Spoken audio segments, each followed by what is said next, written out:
അപ്പോൾ ഇത് എൻ്റെ ഒരു ഇന്റർവ്യൂ ബൈറ്റ് വരികയാണെങ്കിൽ ആ ഇന്റർവ്യൂ ബൈറ്റ് എനിക്ക് ഇങ്ങനെ എടുത്ത് അയക്കും. അതിന്റെ താഴെ ഒരു മെസ്സേജ് ഉണ്ടാവും. അത് കഴിഞ്ഞ് പിന്നെ ബാക്ക് ടു ബാക്ക് ഇദ്ദേഹം ഫോൺ ചെയ്യും. നമസ്കാരം, ഞാൻ Sibin, Malayalam Bigg Boss season 6 ഒരു കണ്ടസ്റ്റന്റ് ആയിരുന്നു.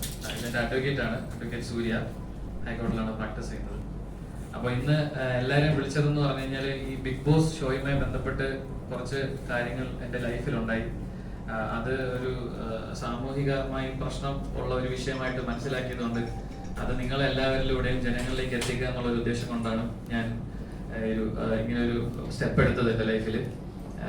എനിക്കൊക്കെ അറിയാം, മീഡിയ ഇൻഡസ്ട്രിയിൽ ഇരിക്കുന്ന ഒരാളാണ്. ഇപ്പോൾ ആ ഒരു റിസ്ക് എടുത്തിട്ടാണ് ഞാൻ ഈ കാര്യങ്ങളെല്ലാം പുറത്ത് പറയാൻ തയ്യാറായതും.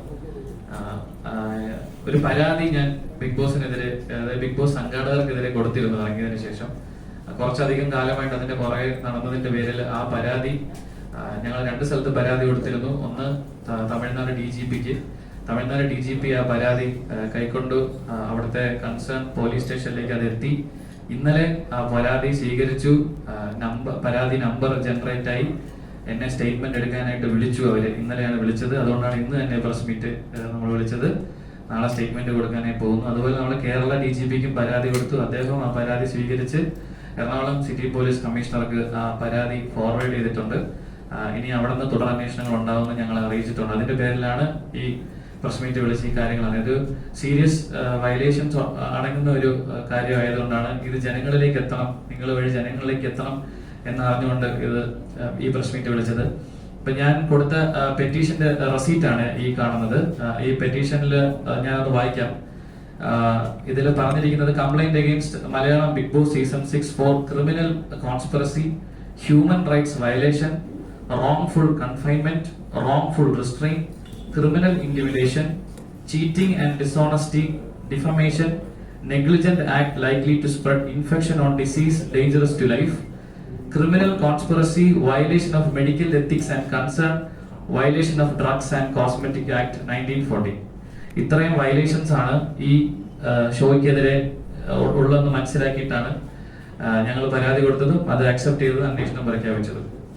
ഇത് നിങ്ങൾ അറിയിക്കാനാണ് വിളിച്ചത്. ഇതിന് ഉണ്ടായ സാഹചര്യം ഞാൻ പറയാം. ഇത് എന്ത് കാരണം കൊണ്ടാണ് ഇത്തരത്തിലേക്ക് എത്തിയതും ഈ പരാതി കൊടുക്കാൻ എന്റെ ലൈഫിൽ എന്ത് സാഹചര്യം ഉണ്ടായതെന്ന് പറയാം. അത് നിങ്ങൾക്കറിയാം, ഇതൊരു എന്താ പറയാ, ഈ ബിഗ് ബോസ് എന്ന് പറഞ്ഞ ഷോ എന്താണെന്ന് നിങ്ങൾക്ക് എക്സ്പ്ലെയിൻ ചെയ്യുന്നില്ല. ഷോയെ കുറിച്ച് ഒരു എന്റർടൈൻമെന്റ് ഷോയാണ്. അപ്പൊ ആ ഷോയിനകത്ത് കുറച്ച് തെറ്റായ കാര്യങ്ങൾ അല്ലെങ്കിൽ ഇല്ലീഗാലിറ്റീസ്, ഷോയുടെ ഇൻജസ്റ്റിസ് പരമായിട്ടുള്ള കാര്യങ്ങൾ ആ ഷോയിൽ നടക്കുന്നു എന്ന് എനിക്ക് മനസ്സിലായി. ഇത് ഞാൻ കൃത്യമായി ചോദ്യം ചെയ്തു. ഒരു വീക്കെൻഡ് എപ്പിസോഡിൽ ഞാൻ ഇത് കൃത്യമായി ചോദ്യം ചെയ്തു. എന്റെ ചോദ്യം ചെയ്യലിന്റെ ഭാഗമായിട്ട് ഇവരെന്നെ അകത്തേക്ക് വിളിച്ച് ഇവരെന്നെ ആദ്യം ഫസ്റ്റ് വാണിംഗ് തന്നു. ആദ്യം എന്നെ കൺവിൻസ് ചെയ്യാനാണ് ശ്രമിച്ചത്. ഇവര് അങ്ങനെയൊന്നും നല്ല കാര്യങ്ങളെന്ന് പറയാൻ ശ്രമിച്ചത്. പക്ഷെ ഇതിന്റെ ടെക്നിക്കൽ സൈഡ് കൂടെ എനിക്ക് അറിയാവുന്നത് കൊണ്ട് എനിക്ക് അവരെ പ്രോപ്പറായിട്ട് കൗണ്ടർ ചെയ്യാൻ പറ്റി. അങ്ങനെ ഞാൻ അവരെ പ്രോപ്പറായിട്ട് കൗണ്ടർ ചെയ്തപ്പോൾ അവർക്ക് എനിക്ക് ഉത്തരം തരാൻ പറ്റാതെ അവരെന്നെ ഒരു ത്രെറ്റനിങ് മോഡിലേക്ക് കാര്യങ്ങൾ എത്തിച്ചിട്ട് എന്നോട് പറഞ്ഞു, ഇത് ഇവിടുത്തെ കണ്ടസ്റ്റൻസുമായിട്ട് സിവിൽ ഡിസ്കസ് ചെയ്യരുത്, ഇത് അങ്ങനെയല്ല കാര്യങ്ങളെന്ന് പറഞ്ഞ് എന്നെ ആദ്യത്തെ പ്രാവശ്യം ഒന്ന് വാൺ ചെയ്തിട്ടാണ് അവർ പുറത്തേക്ക് വിട്ടത്. ഒരു ശനിയാഴ്ചയാണ് ഈ വിഷയം ഉണ്ടായത്. അതിനുശേഷം എനിക്ക് ഒരു പണിഷ്മെന്റ് എന്ന രീതിയിൽ എന്നെ ആ ഗെയിമിന്റെ ഭാഗമായിട്ടുള്ള ഒരു പണിഷ്മെന്റ് എന്ന രീതിയിൽ എന്നെ അവർ ഉറങ്ങാൻ സമ്മതിച്ചില്ല. ആ രാത്രി കൃത്യമായി പറഞ്ഞാൽ ഒരു 24 മണിക്കൂറോളം എനിക്ക് ഉറക്കം നിഷേധിക്കുന്നുണ്ടായിരുന്നു. നിങ്ങൾ കാണുന്നത് പോലെയല്ല, ആ ഷോയില് ഡേ ടൈമില് വെളിച്ചം ഉള്ളതുപോലെ തന്നെ നൈറ്റിലും അത്യാവശ്യം ക്യാമറകളൊക്കെ ഉള്ളതുകൊണ്ട് എല്ലാ പ്രകാശത്തിലാണ്, അവിടെ ലൈറ്റിലാണ് ഉള്ളത്. ഉറങ്ങുന്നത് തന്നെ വളരെ ബുദ്ധിമുട്ടിയാണ്. ആ സാഹചര്യത്തിൽ എന്നെ അവർ ഉറങ്ങാൻ സമ്മതിച്ചില്ല. ഒരു പണിഷ്മെന്റിന്റെ ഭാഗമായിട്ട് ആ വീട്ടിൽ ഏത് മുറിയിൽ ഞാൻ കിടന്നാലും കൃത്യമായി മുറികളിൽ കേടാൻ പാടില്ല എന്നുണ്ട്. പിന്നെ പൊതുവായിട്ടുള്ള ജനറൽ ഏരിയയിൽ ഉറങ്ങാൻ ശ്രമിച്ചാലും എന്നെ ഉറങ്ങാൻ സമ്മതിച്ചില്ല. ഇവിടെ ഉറങ്ങരുത്, അവിടെ ഉറങ്ങരുത് എന്നൊക്കെ പറഞ്ഞ് ബാക്ക് ടു ബാക്ക് എന്നെ അവര് അതിൽ നിന്ന് വിലക്കിക്കൊണ്ടിരുന്നു. ഒരു 4 മണിയോടുകൂടിയാണ് എനിക്ക് ഉറക്കം കിട്ടിയത്. പിന്നെ അറിയാം 8 മണിക്ക് അവിടെ ഒരു അലാറം പോലത്തെ ഒരു പരിപാടി ഉണ്ട്. എണീറ്റ് പിന്നെ വീണ്ടും നമ്മൾ ദൈനംദിന കാര്യങ്ങൾ ചെയ്യേണ്ടി വരും. അപ്പൊ അവിടെയാണ് ഇത് തുടങ്ങിയത്. ഫസ്റ്റ് വയലേഷൻ എന്ന് പറഞ്ഞു കഴിഞ്ഞാൽ എനിക്ക് ഉറക്കം നിഷേധിക്കാൻ അവിടെ ഉണ്ടായത് ഒരു ഗെയിമിന്റെ ഭാഗമായിട്ട്. അതിനുശേഷം ഞാൻ മാനസികമായി ഒത്തിരി തളർന്നു. നിങ്ങൾക്കറിയാം, ഒരു മനുഷ്യൻ 24 മണിക്കൂറിൽ കൂടുതൽ ഉറങ്ങാതിരുന്നു കഴിഞ്ഞാൽ ഉണ്ടാകുന്ന ബുദ്ധിമുട്ട് അറിയാവുന്നതാണ്. അങ്ങനെ ഒരു ബുദ്ധിമുട്ട് എനിക്ക് ഉണ്ടാകുന്നു. ശരിക്കും പറഞ്ഞാൽ 48 മണിക്കൂർ പ്രോപ്പർ സ്ലീപ്പ് അവിടെ അതിനകത്ത് കിട്ടില്ല നമുക്ക്. അപ്പം അത് കഴിഞ്ഞുണ്ടായ സാഹചര്യം എന്ന് പറഞ്ഞാൽ എന്റെ ഒരു കണ്ടസ്റ്റന്റിന് നടുവ് ഡിസ്കിന്റെ ഒരു ഇഷ്യൂ വന്നിട്ട് അവിടെ പുറത്തേക്ക് കൊണ്ടുപോകേണ്ട ഒരു ഇമ്മീഡിയറ്റ് സാഹചര്യം ഉണ്ടായിരുന്നു. അപ്പോൾ ആ ഇമ്മീഡിയറ്റ് സാഹചര്യത്തെ അവര് കണ്ടന്റ് ആയിട്ട് ഉപയോഗിച്ചു. അതായത് ഒരു മണിക്കൂറുകളോളം ആ കണ്ടസ്റ്റന്റിനെ അവിടെ ഇവര് തൊട്ടടുത്ത് മെഡിക്കൽ സപ്പോർട്ട് ഉണ്ടെന്ന് പറയാറുണ്ട്, തൊട്ടടുത്ത് ഡോക്ടർ ഉണ്ടെന്ന് പറയുന്നു, സ്ട്രക്ചർ കൊണ്ടുവരാനുള്ള സംവിധാനം ഉണ്ട് എന്നെല്ലാം പറയുമ്പോഴും അവരൊരു എന്റെ ഒരു ഉദ്ദേശ കണക്കാണ് പറയുന്നത്, എനിക്ക് സമയം അറിയില്ല അതിനകത്ത്. എന്തായാലും മണിക്കൂറുകളോളം അവര് ആ കുട്ടീനെ പുറത്തേക്ക് കൊണ്ടുപോയത് കണ്ടന്റ് ആയിട്ട് ഷൂട്ട് ചെയ്തു. ഞങ്ങളെ പുറത്താക്കി, കഥ കടച്ചു, ഈ പറയുന്ന ബ്ലൈൻഡ്സ് ഇട്ടു, വീണ്ടും തുറന്ന് ഞങ്ങൾ അകത്തേക്ക് കയറ്റി. അങ്ങനെ ബാക്ക് ടു ബാക്ക് ഒരു കണ്ടന്റ് എടുത്തോണ്ടിരുന്നപ്പോൾ എനിക്ക് മനസ്സിലായി ഈ ഷോ ഒരു മാനസിക പരിഗണന തരാത്ത ഷോയാണ്. ഒരു മനുഷ്യന്റെ ജീവനോ അല്ലെങ്കിൽ അയാളുടെ ഇതിനോ ക്ഷമിക്കണം, അയാളുടെ ഒരു മാനസികാവസ്ഥയ്ക്കൊന്നും യാതൊരു വിലയും കൽപ്പിക്കാത്ത ഒരു ഷോയാണ്. പിന്നെ എനിക്ക് ഇനി അവിടെ തുടരണ്ട എന്ന് ഞാൻ ബാക്ക് ടു ബാക്ക് അവരോട് പറഞ്ഞുകൊണ്ടിരിക്കുകയായിരുന്നു. ഞാൻ ഇമോഷണലി ഒത്തിരി തകർന്നു പോയൊരു സാഹചര്യം ഉണ്ടായി. എന്നിട്ട് ഞാൻ അവരോട് ഈ ഷോയിൽ നിന്ന് പുറത്തു പോകണമെന്ന് വീണ്ടും മൾട്ടിപ്പിൾ ടൈംസ് ഞാൻ അവരോട് ആവശ്യപ്പെട്ടു. എനിക്ക് അവരിൽ കുറെ ആൾക്കാരെ പേഴ്സണലായിട്ട് അറിയാം. ഞാൻ ഈ ചാനലുമായി ബന്ധപ്പെട്ട് ജോലി ചെയ്യുന്ന ആളായിട്ട് എനിക്ക് ഒരുപാട് പേരെ അറിയാം. അവരുടെ പേരെടുത്ത് ഞാൻ ശരിക്കും പറഞ്ഞാൽ ഞാൻ കരഞ്ഞു എന്ന് തന്നെ പറയാം. പേരെടുത്ത് എന്നെ നിങ്ങൾ സഹായിക്കണം, എനിക്ക് ഇനി ഇവിടെ പിടിച്ചു നിൽക്കാൻ പറ്റില്ല, എന്നെ പുറത്തേക്ക് വിടണമെന്ന് ഞാൻ ബാക്ക് ടു ബാക്ക് അവരോട് പറഞ്ഞതിന്റെ ഭാഗമായിട്ട് തന്നെ അവര് ഈ പറയുന്ന ഒരു സ്ഥലത്തേക്ക് കൺഫെഷൻ റൂം എന്നാണ് പറയുന്നത്, അവിടേക്ക് വിളിച്ച് എന്നോട് എന്നെ അവർ വീണ്ടും സമാധാനിപ്പിക്കാൻ ശ്രമിച്ചു, തിരിച്ച് ഗെയിമിലേക്ക് കൊണ്ടുവരാൻ ശ്രമിച്ചു. ഞാൻ പറ്റില്ല എന്ന് തറപ്പിച്ച് തന്നെ പറഞ്ഞു, എനിക്ക് പുറത്തു പോകണം. എനിക്ക് ക്രിയേറ്റീവ് ടീമിനെ, ഇവിടുത്തെ സംഘാടകരായ ക്രിയേറ്റീവ് ടീമിന് തീരെ വിശ്വാസമില്ല. നിങ്ങളുടെ ചേഷ്ടകൾ തെറ്റാണ്. നിങ്ങൾ ഇവിടെ ഒരു മനുഷ്യ ജീവനോ യാതൊരു വിലയും കൊടുക്കാത്തവരാണ്, മാനുഷിക പരിഗണന കൊടുക്കാത്തവരാണ്, ഹ്യൂമാനിറ്റി നോക്കാത്ത ആൾക്കാരാണ്. അതുകൊണ്ട് കണ്ടന്റിന് വേണ്ടി എന്തും ചെയ്യുന്ന ആൾക്കാരാണ്.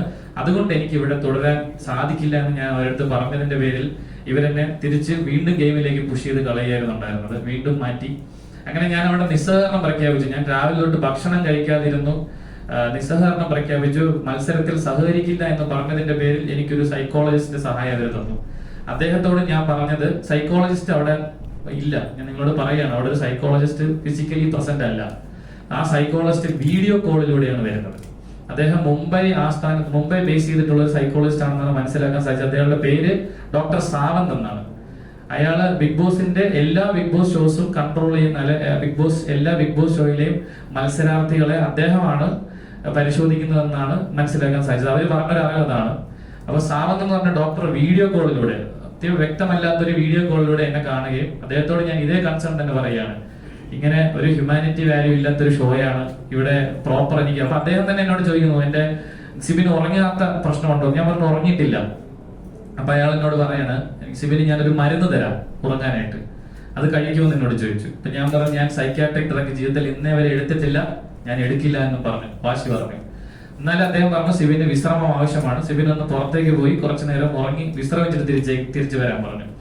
അതിന്റെ ഭാഗമായി എന്നെ അവര് പുറത്തേക്ക് കൊണ്ടുപോയെങ്കിലും എന്നെ അവര് വിശ്രമിക്കാൻ സമ്മതിച്ചില്ല. അതായത് ഞാൻ അവിടെ യൂഷ്വലി മറ്റു മത്സരാർത്ഥികൾക്കും അങ്ങനെ വിശ്രമിക്കാനുള്ള ഒരു അവസരം അവരോട് കൊടുക്കുന്നുണ്ടായിരുന്നു. എന്നാൽ എനിക്ക് അത് തന്നില്ല. പുറത്തു പോയ സമയത്ത് എന്നെ ഏഷ്യാനെറ്റിന്റെ അല്ലെങ്കിൽ ഈ ഷോയുടെ 3 അധികൃതർ, ടോപ്പ് ലെവലിൽ നിൽക്കുന്ന 3 പേര് വന്ന് എന്നെ അവർ കണ്ടു. എന്നെ അവർ പുറത്തു പോകാൻ അനുവദിച്ചില്ല, പുറത്തു പോകാൻ സാധിക്കില്ല, ഇത് അങ്ങനത്തെ ഒരു ഷോ അല്ല, അങ്ങനെ പുറത്തു പോകാൻ പറ്റില്ല എന്ന് ബാക്ക് ടു ബാക്ക് എന്നെ പുഷ് ചെയ്ത് എനിക്ക് വീണ്ടും തിരിച്ച് കയറുന്നതിന് മുമ്പ് ഒരു ഗുളിക കഴിക്കൂ, അപ്പൊ മാനസികമായി കുറച്ച് ആശ്വാസം കിട്ടും എന്നോട് നിർബന്ധിച്ച് പറഞ്ഞു. അപ്പോഴും ഞാൻ സമ്മതിച്ചു, മരുന്ന് കഴിക്കാന്ന് സമ്മതിച്ചു. പക്ഷെ അന്നത്തെ ദിവസം എനിക്ക് അവർ മരുന്ന് തന്നില്ല. അത് എന്തുകൊണ്ടാണെന്ന് അറിയാൻ തിരിച്ച് വീടിനുള്ളിലേക്ക് കയറി. ആ രാത്രിയും എനിക്ക് ഉറങ്ങാൻ സാധിച്ചില്ല. മാനസികമായ ബുദ്ധിമുട്ടുകൾ കൊണ്ടും ഫിസിക്കലായിട്ടുള്ള ഭക്ഷണം കഴിക്കാതിരുന്നതിന്റെ പേരിൽ എനിക്ക് പ്രോപ്പറായിട്ട് ഉറങ്ങാൻ സാധിച്ചിട്ടില്ല. അടുത്ത ദിവസം രാവിലെ ഞാൻ ഉറക്കം എണീറ്റിട്ട് ഇവരോട് ഇത് തന്നെ ആവശ്യപ്പെടുകയാണ്, എനിക്ക് പുറത്തു പോകണം, എന്റെ ഉറക്കം ശരിയല്ല, ഞാൻ ഹാലൂസിനേറ്റ് ചെയ്യാൻ തുടങ്ങി എന്ന് പറഞ്ഞു. അതായത് ഒരു മനുഷ്യന് 48 മണിക്കൂറിൽ കൂടുതൽ ഉറങ്ങാതിരുന്നാൽ സംഭവിക്കുന്ന കാര്യം തന്നെ, ഞാൻ ഹാലൂസിനേറ്റ് ചെയ്യാൻ തുടങ്ങി, എനിക്ക് പ്രോപ്പറായിട്ട് ചിന്തിക്കാൻ കഴിയുന്നില്ല, എനിക്ക് വിശ്രമം ആവശ്യമാണെന്ന് ഞാൻ അവരോട് പറഞ്ഞതിന്റെ പേരിൽ എന്നെ അവര് പുറത്തേക്ക് കൊണ്ടുപോയി ഒരു ഹോട്ടൽ മുറിയിൽ, ഒരു കാറിലേക്ക് എന്നെ കണ്ണ് കെട്ടി കയറ്റുകയും തിരിച്ച് ഈ സ്റ്റുഡിയോയുടെ നിന്ന് ഒരു 10-15 മിനിറ്റ് ദൂരെയുള്ള ഒരു ഹോട്ടലിന്റെ പേര് ഹോട്ടൽ സൈനിൻ എന്നാണ്. ആ ഹോട്ടലിൽ ഒരു മുറിയിൽ കൊണ്ട് എന്നെ പൂട്ടിയിടുകയാണ് ചെയ്തത്. അത് യൂഷ്വലി ഇവരുടെ ഒരു പ്രൊസീജിയറാണ്, പ്രോട്ടോകോളാണ്. പുറത്ത് കൊണ്ടുപോയി ഈ വിശ്രമിപ്പിക്കുക എന്നുള്ളത്. അപ്പം നമ്മളെ വെളിയിലേക്ക് ഇറക്കില്ല, അത് അവരുടെ പ്രോട്ടോകോളിന്റെ ഭാഗമായി നാം മനസ്സിലാക്കുന്നത്. അപ്പൊ അവിടെ എന്നെ പൂട്ടിയിട്ടതിന് ശേഷം ഞാൻ വിശ്രമിച്ച് ഉറങ്ങി എണീറ്റ് ഒരു 11:45 രാത്രി ഇതേ ഡോക്ടർ വാട്സാപ്പ് വീഡിയോ കോളിൽ വന്നു. എന്റെ കൂടെ ഉണ്ടായിരുന്ന ഒരു ഷാഡോ എന്നാണ് അവർ വിളിക്കുന്ന എന്റെ മോൾ ഷൈൻ്റെ ഒരു സ്റ്റാഫിന്റെ ഫോണിൽ വീഡിയോ കോളിൽ വരുന്നുണ്ടായിരുന്നു. ആ വീഡിയോ കോള് നിങ്ങൾക്കറിയാം, ചെന്നൈ ഔട്ടറിലാണ് ഈ EVP സ്റ്റുഡിയോ ഇരിക്കുന്നത്. അപ്പൊ അവിടെ നെറ്റ്വർക്ക് വളരെ കുറവാണ്. ആ നെറ്റ്വർക്ക് ഇല്ലാത്ത ആ ഏരിയയില് ശ്രീ പെരുമ്പത്തൂർ എന്ന് പറഞ്ഞ ആ ഏരിയ ആണ്. ശ്രീ പെരുമ്പത്തൂർ ഏരിയയിൽ നിങ്ങൾക്കറിയാം ഔട്ടറാണ്, അവിടെ നെറ്റ്വർക്ക് വളരെ കുറവാണ്. നെറ്റ്വർക്ക് കുറവായ ഏരിയയിൽ ഒരു 3 പ്രാവശ്യം അയാളുമായിട്ടുള്ള വാട്സാപ്പ് കോൾ ഡ്രോപ്പായി. ആ വീഡിയോ കോളിൽ വന്നിട്ട് പുള്ളി എന്നോട് കാര്യങ്ങൾ ചോദിച്ചു. ഞാൻ പുള്ളിക്ക് ഇംഗ്ലീഷാണ് സംസാരിക്കാൻ പറ്റുന്നത്, അതിൽ നിങ്ങൾ കാര്യങ്ങൾ സംസാരിക്കും. ഞാൻ പറഞ്ഞു ഞാൻ ഓക്കെയാണ്, പുറത്തു പോകാൻ നിവൃത്തിയില്ല എന്ന് അവരെന്നോട് എടുത്തെടുത്ത് പറഞ്ഞു. അതായത് നിങ്ങളെ പുറത്ത് വിടില്ല, ഈ ഷോയിൽ നിങ്ങൾക്ക് എപ്പോ വേണോ വരാം, പുറത്ത് പോകേണ്ടത് ഞങ്ങൾ തീരുമാനിക്കും. അത് ആ ഷോയുടെ ഹോസ്റ്റ് തന്നെ ആ ഷോയിൽ തന്നെ പറഞ്ഞിട്ടുണ്ട്. നിങ്ങൾ തന്നെ കേട്ടിട്ടുണ്ടായിരിക്കും. അത് ആ ഷോയിൽ തന്നെ എന്നോട് തന്നെ പറഞ്ഞിട്ടുണ്ട്. നിങ്ങൾക്ക് തോന്നുമ്പോൾ പുറത്ത് പോകാൻ പറ്റുന്ന ഒരു ഷോയൊന്നും അല്ല ഇത്, ഞങ്ങൾ തീരുമാനിക്കും എപ്പോ പോകണമെന്ന്. അങ്ങനെയാണെങ്കിൽ വരാൻ പാടില്ലായിരുന്നു. അത്തരത്തിലുള്ള കാര്യങ്ങളാണ് എന്നോട് പറഞ്ഞത്. അപ്പൊ എനിക്കറിയാം പുറത്ത് പോകാൻ പറ്റില്ല, നിവൃത്തിയില്ല, ഇനി അകത്ത് തുടർന്നേ പറ്റുമെന്ന് പറഞ്ഞ് ഞാൻ അകത്ത് തുടരാൻ സമ്മതിക്കുന്നു. അന്ന് രാത്രി അദ്ദേഹം പറയുന്നു, സിബിൻ നന്നായി ഉറങ്ങണമെങ്കിൽ ഗുളിക കഴിക്കാൻ പറഞ്ഞിട്ട് ഉറക്ക ഗുളിക എന്ന് പറഞ്ഞ് എനിക്കൊരു ഗുളിക തന്നു, സ്ലീപ്പിംഗ് പിൽസ്. ആ ഗുളിക ഞാൻ അന്ന് കഴിച്ചതിന്റെ പേരിൽ ഞാൻ നന്നായി ഉറങ്ങി. അടുത്ത ദിവസം രാവിലെയും 2 ഗുളികകൾ എനിക്ക് തന്നവര്, 2 ഗുളികകൾ. ഈ 2 ഗുളികയും ഞാൻ കഴിച്ചു. അത് കഴിച്ചതോടുകൂടി എനിക്ക് സംഭവിച്ചത് പ്രോപ്പറായിട്ട് ആലോചിക്കാൻ പറ്റാത്ത ഒരു സാഹചര്യത്തിലേക്ക് പോയി. എനിക്ക് എന്താ പറയാ, മൊത്തത്തിൽ ക്ഷീണിതനായി. വളരെ ക്ഷീണിതനായി ഞാൻ ആ കട്ടിൽ ഇരിക്കുകയും സ്വാഭാവികം ഞാൻ ഉറങ്ങി പോവുകയും ചെയ്തു. ഞാൻ എണീക്കുന്നത് വൈകുന്നേര സമയമാണ്. സമയം അറിയില്ല, കാരണം അവിടെ ക്ലോക്കോ മറ്റു കാര്യങ്ങളോ ഒന്നും ഇല്ല ആ മുറിക്കകത്ത്.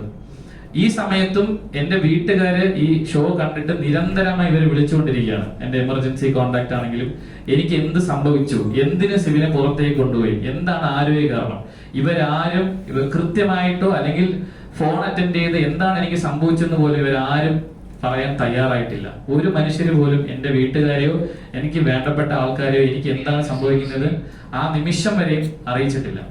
അതിനുശേഷം ഉണ്ടായതെന്ന് പറഞ്ഞു കഴിഞ്ഞാൽ വൈകുന്നേരം വീണ്ടും ഇതുപോലെ 2 ഗുളിക കൊണ്ടുവന്നു. അപ്പൊ ഞാൻ പറഞ്ഞു ഞാൻ ഈ ഗുളിക കഴിക്കില്ല, പ്രിസ്ക്രിപ്ഷൻ ഇല്ലാതെ ഞാൻ ഈ ഗുളിക കഴിക്കില്ല എന്ന് പറഞ്ഞതിന്റെ പേരിൽ ആ കൂടെ ഉണ്ടായിരുന്ന ആൾ അവരുടെ ഹയർ അതോറിറ്റീസിനെ ബന്ധപ്പെട്ടിട്ട് അതിന്റെ പ്രിസ്ക്രിപ്ഷൻ മൊബൈലിലേക്ക് മേടിച്ചിട്ട് എനിക്ക് കാണിച്ചു. ആ മൊബൈലിൽ ഞാൻ വായിച്ച പ്രിസ്ക്രിപ്ഷനിൽ എന്റെ കണ്ടീഷനായിട്ട് ആ ഡോക്ടർ മെൻഷൻ ചെയ്തിരുന്നത് അക്യൂട്ട് സ്ട്രെസ് എന്നാണ്, അക്യൂട്ട് സ്ട്രെസ്.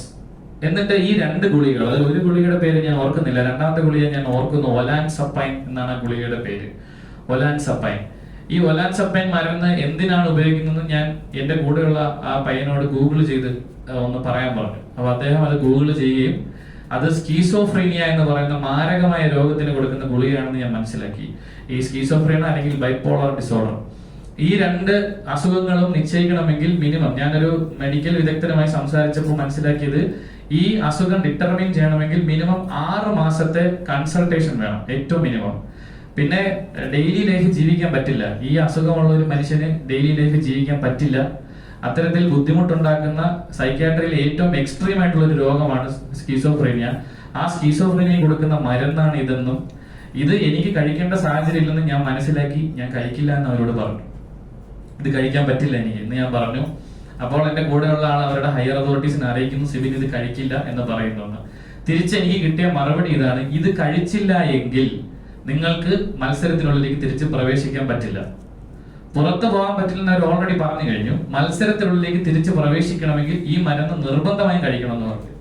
അങ്ങനെ എനിക്ക് തീരെ നിവൃത്തിയില്ലാതെ ഞാൻ ഇവരെ കബളിപ്പിച്ചു. മരുന്ന് കഴിക്കുന്ന പേരിൽ ഞാൻ മരുന്ന് തുപ്പിക്കളയെയും സ്ഥലങ്ങളിലേക്ക് മാറ്റി. എന്റെ കൂടെയുള്ള അയാൾ മനസ്സിലാക്കിയിട്ടുണ്ടാവണം ഞാൻ കഴിക്കുന്നില്ല എന്ന്, ചിലപ്പോൾ മനസ്സിലാക്കിയിട്ടുണ്ടായിരിക്കണം, അതിനെക്കുറിച്ച് കൃത്യമായി എനിക്ക് ധാരണയില്ല. അങ്ങനെ ബാക്ക് ടു ബാക്ക് ഏതാണ്ട് 3 ദിവസം എന്നെ ഈ മുറിയിൽ പൂട്ടിയിടുകയും പുറം ലോകവുമായി എനിക്ക് യാതൊരു ബന്ധവും, പുറത്ത് ഒരു മനുഷ്യരോടും, അല്ലെങ്കിൽ എനിക്ക് ഒരു ഫുഡ് കൊണ്ടുവരുന്ന ആളാണെങ്കിൽ പോലും എന്നെ കാണിക്കാതെ ഇവർ അകത്തേക്ക് ഇട്ട് എന്നെ ലോക്ക് ചെയ്യുകയും, അതൊരു സ്യൂട്ട് റൂമാണ്, അകത്തെ മുറിയിലിട്ട് എന്നെ പൂട്ടുകയും ഒരു മനുഷ്യരെ എന്നെ കാണിച്ചിട്ടില്ല, എന്നെ ആരെയും കാണാൻ സമ്മതിച്ചിട്ടില്ല. അങ്ങനെ 3 ദിവസത്തോളം ഇവരോട് പൂട്ടിയിരുന്നു. 4ാമത്തെ ദിവസം എന്നെ കാണാനായിട്ട് ഈ ഷോയുടെ 3 വലിയ അധികൃതർ വരികയാണ്. ഇതിനിടയ്ക്ക് ഒരു പ്രാവശ്യം ആ ഡോക്ടർ വീഡിയോ കോളിൽ വന്നു. അദ്ദേഹം വിശ്രമം വേണമെന്ന് പറഞ്ഞു എന്നോട്, സിബിനൊന്ന് ടെസ്റ്റ് എടുത്തിട്ട് തിരിച്ച് ഷോയിൽ കയറുന്നതായിരിക്കും നല്ലതെന്ന് പറഞ്ഞു.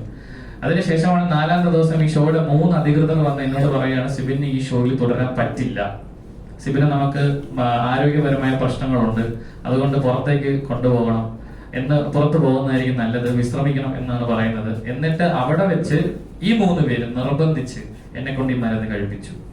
നീ എന്തുകൊണ്ട് മരുന്ന് കഴിക്കുന്നില്ല? ഈ മരുന്ന് കഴിക്കണം, നിന്റെ അസുഖം അത്രയ്ക്കും നീ അത് റിട്രൈവ് ചെയ്ത് വരണം, ഞങ്ങളുടെ ആഗ്രഹമാണ്, അങ്ങനെ ഇതാണ് എന്ന് പറഞ്ഞ് എന്നെ നിർബന്ധിച്ച് ആ 3 പേർ ആ മരുന്ന് കഴിപ്പിക്കുകയും അത് കഴിച്ചതിന്റെ സാഹചര്യത്തിൽ ഞാൻ വീണ്ടും എനിക്ക് മയക്കത്തിലേക്ക് പോകേണ്ട ഒരു സാഹചര്യം ഉണ്ടായി. വൈകുന്നേരമാണ് ആ ദിവസം വൈകുന്നേരം എന്റെ എമർജൻസി കോൺടാക്ട് ആയ എന്റെ ഒരു സുഹൃത്തും എന്നോട് സംസാരിക്കാൻ അതിനെ അനുവദിച്ചു.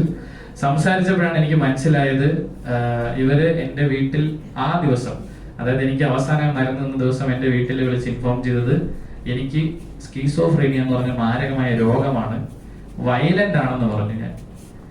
ഇവര് എന്റെ വീട്ടില് കൊടുത്തത് എക്സാക്ട്ലി ഈ വാക്കാണ്. സ്കീസോഫ്രീനിയ എന്ന് പറഞ്ഞ മാരകമായ അസുഖമാണ്, വയലന്റ് ആണ്, സഹ മത്സരാർത്ഥികളെ ഉപദ്രവിക്കാൻ ശ്രമിച്ചു, കുക്കർ എടുത്ത് അടിക്കാൻ ശ്രമിച്ചു. അതിന്റെ പേരിൽ സിബിനെ ഞങ്ങൾ ഒരു മുറിയിൽ പൂട്ടിയിട്ടിട്ടുണ്ട്, പുറത്തു വിടാൻ പറ്റില്ല, ഗുളിക കൊടുത്ത് കൺട്രോൾ ചെയ്ത് നിർത്തിയിരിക്കുകയാണ്. നിങ്ങൾ ആരെങ്കിലും വന്ന് സിബിനെ കൂട്ടിക്കൊണ്ടു പോകണം എന്നാണ് അവരോട് പറഞ്ഞതെന്നാണ് ഞാൻ മനസ്സിലാക്കിയത്. അത് ആ ഫോൺ കോൾ കഴിഞ്ഞപ്പോൾ എനിക്ക് മനസ്സിലായി ഇവർക്ക് എന്നോട് എന്തോ ഒരു കോൺസ്പിറസി, എന്തോ ഒരു പ്ലാൻ ചെയ്തുള്ള ഒരു ആക്രമണം എനിക്കെതിരെ നടക്കുന്നുണ്ടെന്ന് മനസ്സിലായി. അതിനുശേഷം ഞാൻ നിങ്ങളെ ആ മരുന്ന് കാണിക്കാം. നിങ്ങൾക്കറിയാം ഈ മരുന്ന് ഞാൻ എടുക്കുന്നത് അവസാനത്തെ ദിവസമാണ്. ഇതിന്റെ ഡിജിറ്റൽ കോപ്പിയാണ്, ഒറിജിനൽ എന്റെ കയ്യിൽ തന്നെ ഉണ്ട്, അത് ഞാൻ പോലീസിന്റെ ഏൽപ്പിക്കും. ഡിജിറ്റൽ കോപ്പി ഞാൻ നിങ്ങൾക്ക് ഷെയർ ചെയ്യാം. ഈ മരുന്ന് നിങ്ങൾക്കറിയാം, ബിഗ് ബോസിലെ മരുന്ന് ഇതുപോലെ ഒരു സിപ്പ് കവറിലാണ്, സിബിന്ന് പേര് എഴുതിയിട്ട് ഒരു സിപ്പ് കവറിലാണ് ഈ മരുന്ന് തന്നത്. ഈ മരുന്നില് കൃത്യമായി ഞാൻ ഇതിന്റെ എല്ലാ കോപ്പീസും നിങ്ങൾക്ക് തരാം. ഈ മരുന്ന് കൃത്യമായി ഇതിന്റെ സൂം ചെയ്ത കോപ്പീസും എന്റെ കയ്യിലുണ്ട്. ആ മരുന്നിന്റെ പേര് വായിക്കാൻ പറ്റും, ആ മരുന്നിന്റെ മറ്റു ഡീറ്റെയിൽസും ഈ തന്നെ എന്റെ കയ്യിലുള്ള ഫോട്ടോഗ്രാഫിൽ വായിക്കാൻ പറ്റും. ഇതിന്റെ ഒറിജിനൽ എന്റെ കയ്യിലുണ്ട്, അത് ഞാൻ അന്വേഷണ ഉദ്യോഗസ്ഥന് മുമ്പിൽ ഹാജരാക്കുന്നതായിരിക്കും. അപ്പൊ എന്റെ വീട്ടിൽ വിളിച്ചത് പറഞ്ഞത് ഇങ്ങനെ ഒരു കോൺസ്പിറസി നടക്കുന്നുണ്ടെന്ന് മനസ്സിലായിട്ടാണ് ഞാൻ തിരിച്ച് എയർപോർട്ടിൽ വരുന്നത്. അപ്പൊ ഞാൻ എയർപോർട്ടിൽ വന്ന് ഇറങ്ങിയ സാഹചര്യത്തിൽ മീഡിയാസ് സ്വാഭാവികമായിട്ട് നിങ്ങൾ ചിലർ അവിടെ ഉണ്ടായിരുന്നു. നിങ്ങൾ എന്നോട് എന്താണ് കാര്യമെന്ന് ചോദിച്ചു. നിങ്ങൾ കാര്യം ചോദിച്ചത് ഇപ്പൊ ഞാൻ നിങ്ങളോട് ഡോക്ടറിന്റെ നിർദ്ദേശപ്രകാരം ഞാൻ ഷോയിൽ നിന്ന് പുറത്തു വന്നതാണ്, അല്ലാതെ സ്വയമേ വാക്കൗട്ട് ചെയ്തതല്ല എന്നാണ് ഞാൻ പറഞ്ഞത്. അത് ഈ ഷോയുടെ അധികൃതർ ഉദ്ദേശിക്കുന്ന രീതിയിലുള്ള ഒരു മറുപടി അല്ലാത്തത് കൊണ്ടായിരിക്കാം ഞാൻ വീട്ടിൽ എത്തുമ്പോൾ തന്നെ എനിക്കൊരു കോൾ വന്നു. അതൊരു ത്രെറ്റ് കോൾ ആയിരുന്നു. അതായത് സിബിൻ മീഡിയയോട് സംസാരിക്കാൻ പാടില്ല, കോൺട്രാക്ട് വയലേഷൻ ആണ്, സിബിൻ അകത്ത് നടന്ന കാര്യങ്ങളൊന്നും പുറത്ത് പറയരുത്, സിബിന് ഭാവി ഞങ്ങൾ നശിപ്പിക്കും, സിബിനി വലിയ ഭീമമായ തുക എനിക്ക് തരേണ്ടി വരും, ഞങ്ങൾക്ക് തരേണ്ടി വരും, അങ്ങനെ ഫൈൻ ചോദിച്ച് ഞങ്ങൾ സിബിന്റെ ജീവിതം ബുദ്ധിമുട്ടിക്കും എന്ന് പറഞ്ഞിട്ടുള്ള ഒരു ഫോൺ കോളും അതിന്റെ പുറകെ ഒരു വാട്സാപ്പ് ഓഡിയോ മെസ്സേജുമാണ് ഞാൻ പിന്നെ കാണുന്നത്. ആ വാട്സാപ്പ് ഓഡിയോ മെസ്സേജ് നിങ്ങൾക്ക് വേണ്ടി പ്ലേ ചെയ്യാം.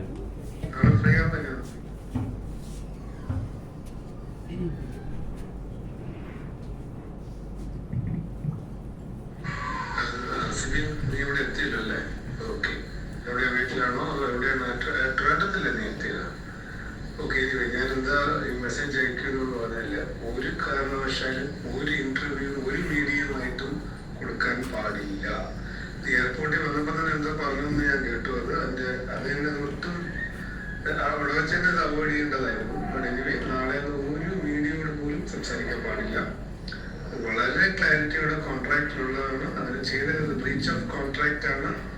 അങ്ങനെ ഒരു സംഗതി ചെയ്തു കഴിഞ്ഞാൽ പിന്നെ അത് അതിൻ്റെതായ രീതിയിലായിരിക്കും പിന്നെ കാര്യങ്ങൾ മുന്നോട്ട് പോകുന്നത്. സോ നിങ്ങളോട് പ്രത്യേകം പറയാൻ ഒന്നുകൂടെ, വളരെ സെൻസിറ്റീവ് ആണ്. ഒരു കാരണവശാലും ഒരു ഇന്റർവ്യൂ പാടില്ല കേട്ടോ.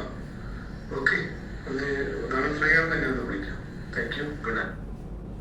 ഇതാണ് ഓഡിയോ. ഇതുപോലെ അദ്ദേഹം ഇതുപോലെ പല കോളുകളും, അതായത് ഇപ്പൊ എന്റെ ഒരു വീഡിയോ ബൈറ്റ് പുറത്ത് വരികയാണെങ്കിൽ ആ വീഡിയോ ബൈറ്റ് എനിക്ക് വാട്സാപ്പിൽ അയച്ചു തന്നിട്ട് അതിന്റെ പുറകെ ഒരു ഓഡിയോ സന്ദേശവും അതിന്റെ പുറകെ പുള്ളി എന്നെ ഒരുപാട് പ്രാവശ്യം വിളിക്കാറുണ്ടായിരുന്നു. അത് ഞാൻ നിങ്ങളെ കാണിക്കാം. അദ്ദേഹത്തിന്റെ പേര് തൽക്കാലം ഞാൻ പുറത്ത് പറയുന്നില്ല, കാര്യം ഇതിന്റെ FIR രജിസ്റ്റർ ആയി FIRന്റെ കോപ്പി ഞങ്ങളുടെ കയ്യിൽ കിട്ടിക്കഴിഞ്ഞാൽ ഞങ്ങൾ നിങ്ങളോട് ഷെയർ ചെയ്യുന്നതായിരിക്കും ഇമ്മീഡിയറ്റ്ലി. അതിന്റെ ആവശ്യമായിട്ട് ഞാൻ നാളെ പോകുന്നുണ്ട് ചെന്നൈയിലേക്ക്. അത് കഴിയുമ്പോഴേക്കും FIR കോപ്പി കിട്ടും. അത് ഉറപ്പായും മാധ്യമങ്ങളിലൂടെ നിങ്ങളുടെ ഡിജിറ്റൽ നിങ്ങളുടെ കയ്യിലേക്ക് ഞാൻ FIRന്റെ കോപ്പി ഷെയർ ചെയ്യാം. അപ്പൊ അതിൽ ഇദ്ദേഹത്തിന്റെ പേര് കൃത്യമായിട്ട് ഉണ്ടായിരിക്കും.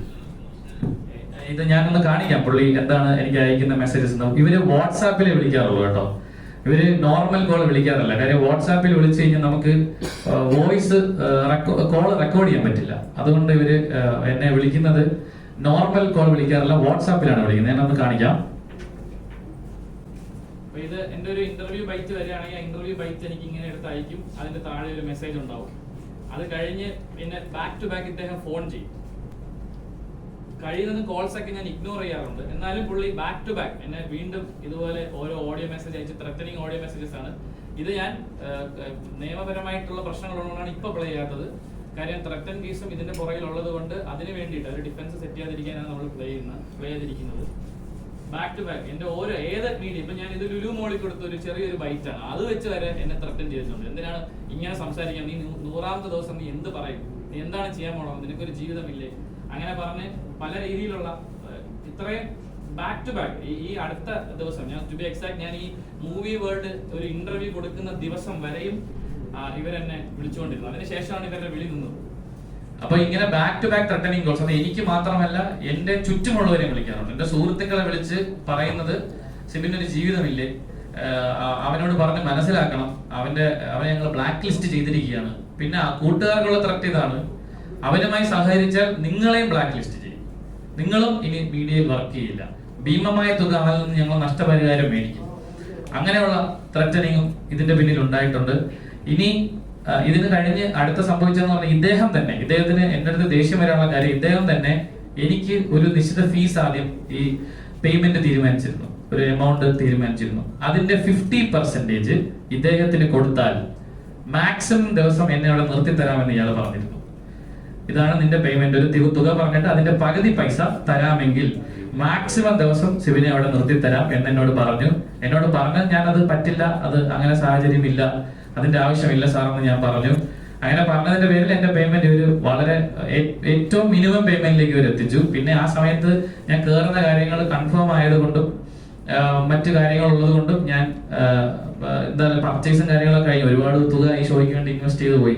അതുകൊണ്ട് ഞാൻ അതിനകത്തേക്ക് കയറി ഷോ കണ്ടിന്യൂ ചെയ്തതാണ്. അപ്പൊ ഇദ്ദേഹം ഇങ്ങനെ back to back threaten calls ഉണ്ട്. അതിൽ ഒരു കോള് റെക്കോർഡ് ചെയ്തിരിക്കുന്ന ഒരു കോളില് പുള്ളി കൃത്യമായി പറയുന്നുണ്ട്, നീ അവിടെ ചെയ്ത കാര്യങ്ങളൊക്കെ എഡിറ്റ് ചെയ്ത് ഞങ്ങളത് വീക്കെൻഡ് എപ്പിസോഡിൽ കാണിച്ച് ഒരു ഡോക്ടറിന്റെ സർട്ടിഫിക്കറ്റ് കൂടെ ഞങ്ങൾ പ്രൊഡ്യൂസ് ചെയ്യും. ഇതായിരുന്നു ഉണ്ടായിരുന്ന ത്രെറ്റ്.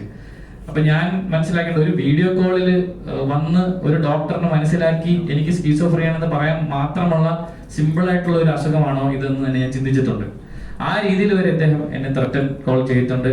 എന്നെ വീട്ടുകാരെ ഇദ്ദേഹം ഇവരാരും കൃത്യമായി ഇൻഫർമേഷൻ കൊടുത്തിട്ടില്ല.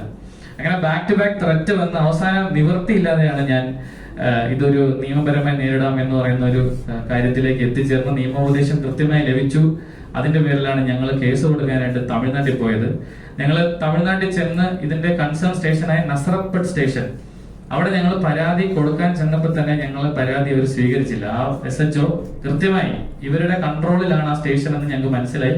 കാരണം ഞങ്ങൾ എത്തി, ഞങ്ങളുടെ ഇൻഫർമേഷൻസ് ഒക്കെ കളക്ട് ചെയ്ത് ഇത് ഏത് ഷോയാണ്, ഇത് ഏത് ചാനലാണെന്ന് ചോദിച്ചതിന് ശേഷം മാത്രമാണ് ഞങ്ങൾ SHO കാണാൻ വന്ന അദ്ദേഹം പറഞ്ഞത് പരാതി സ്വീകരിക്കില്ല, പരാതി എടുക്കില്ല.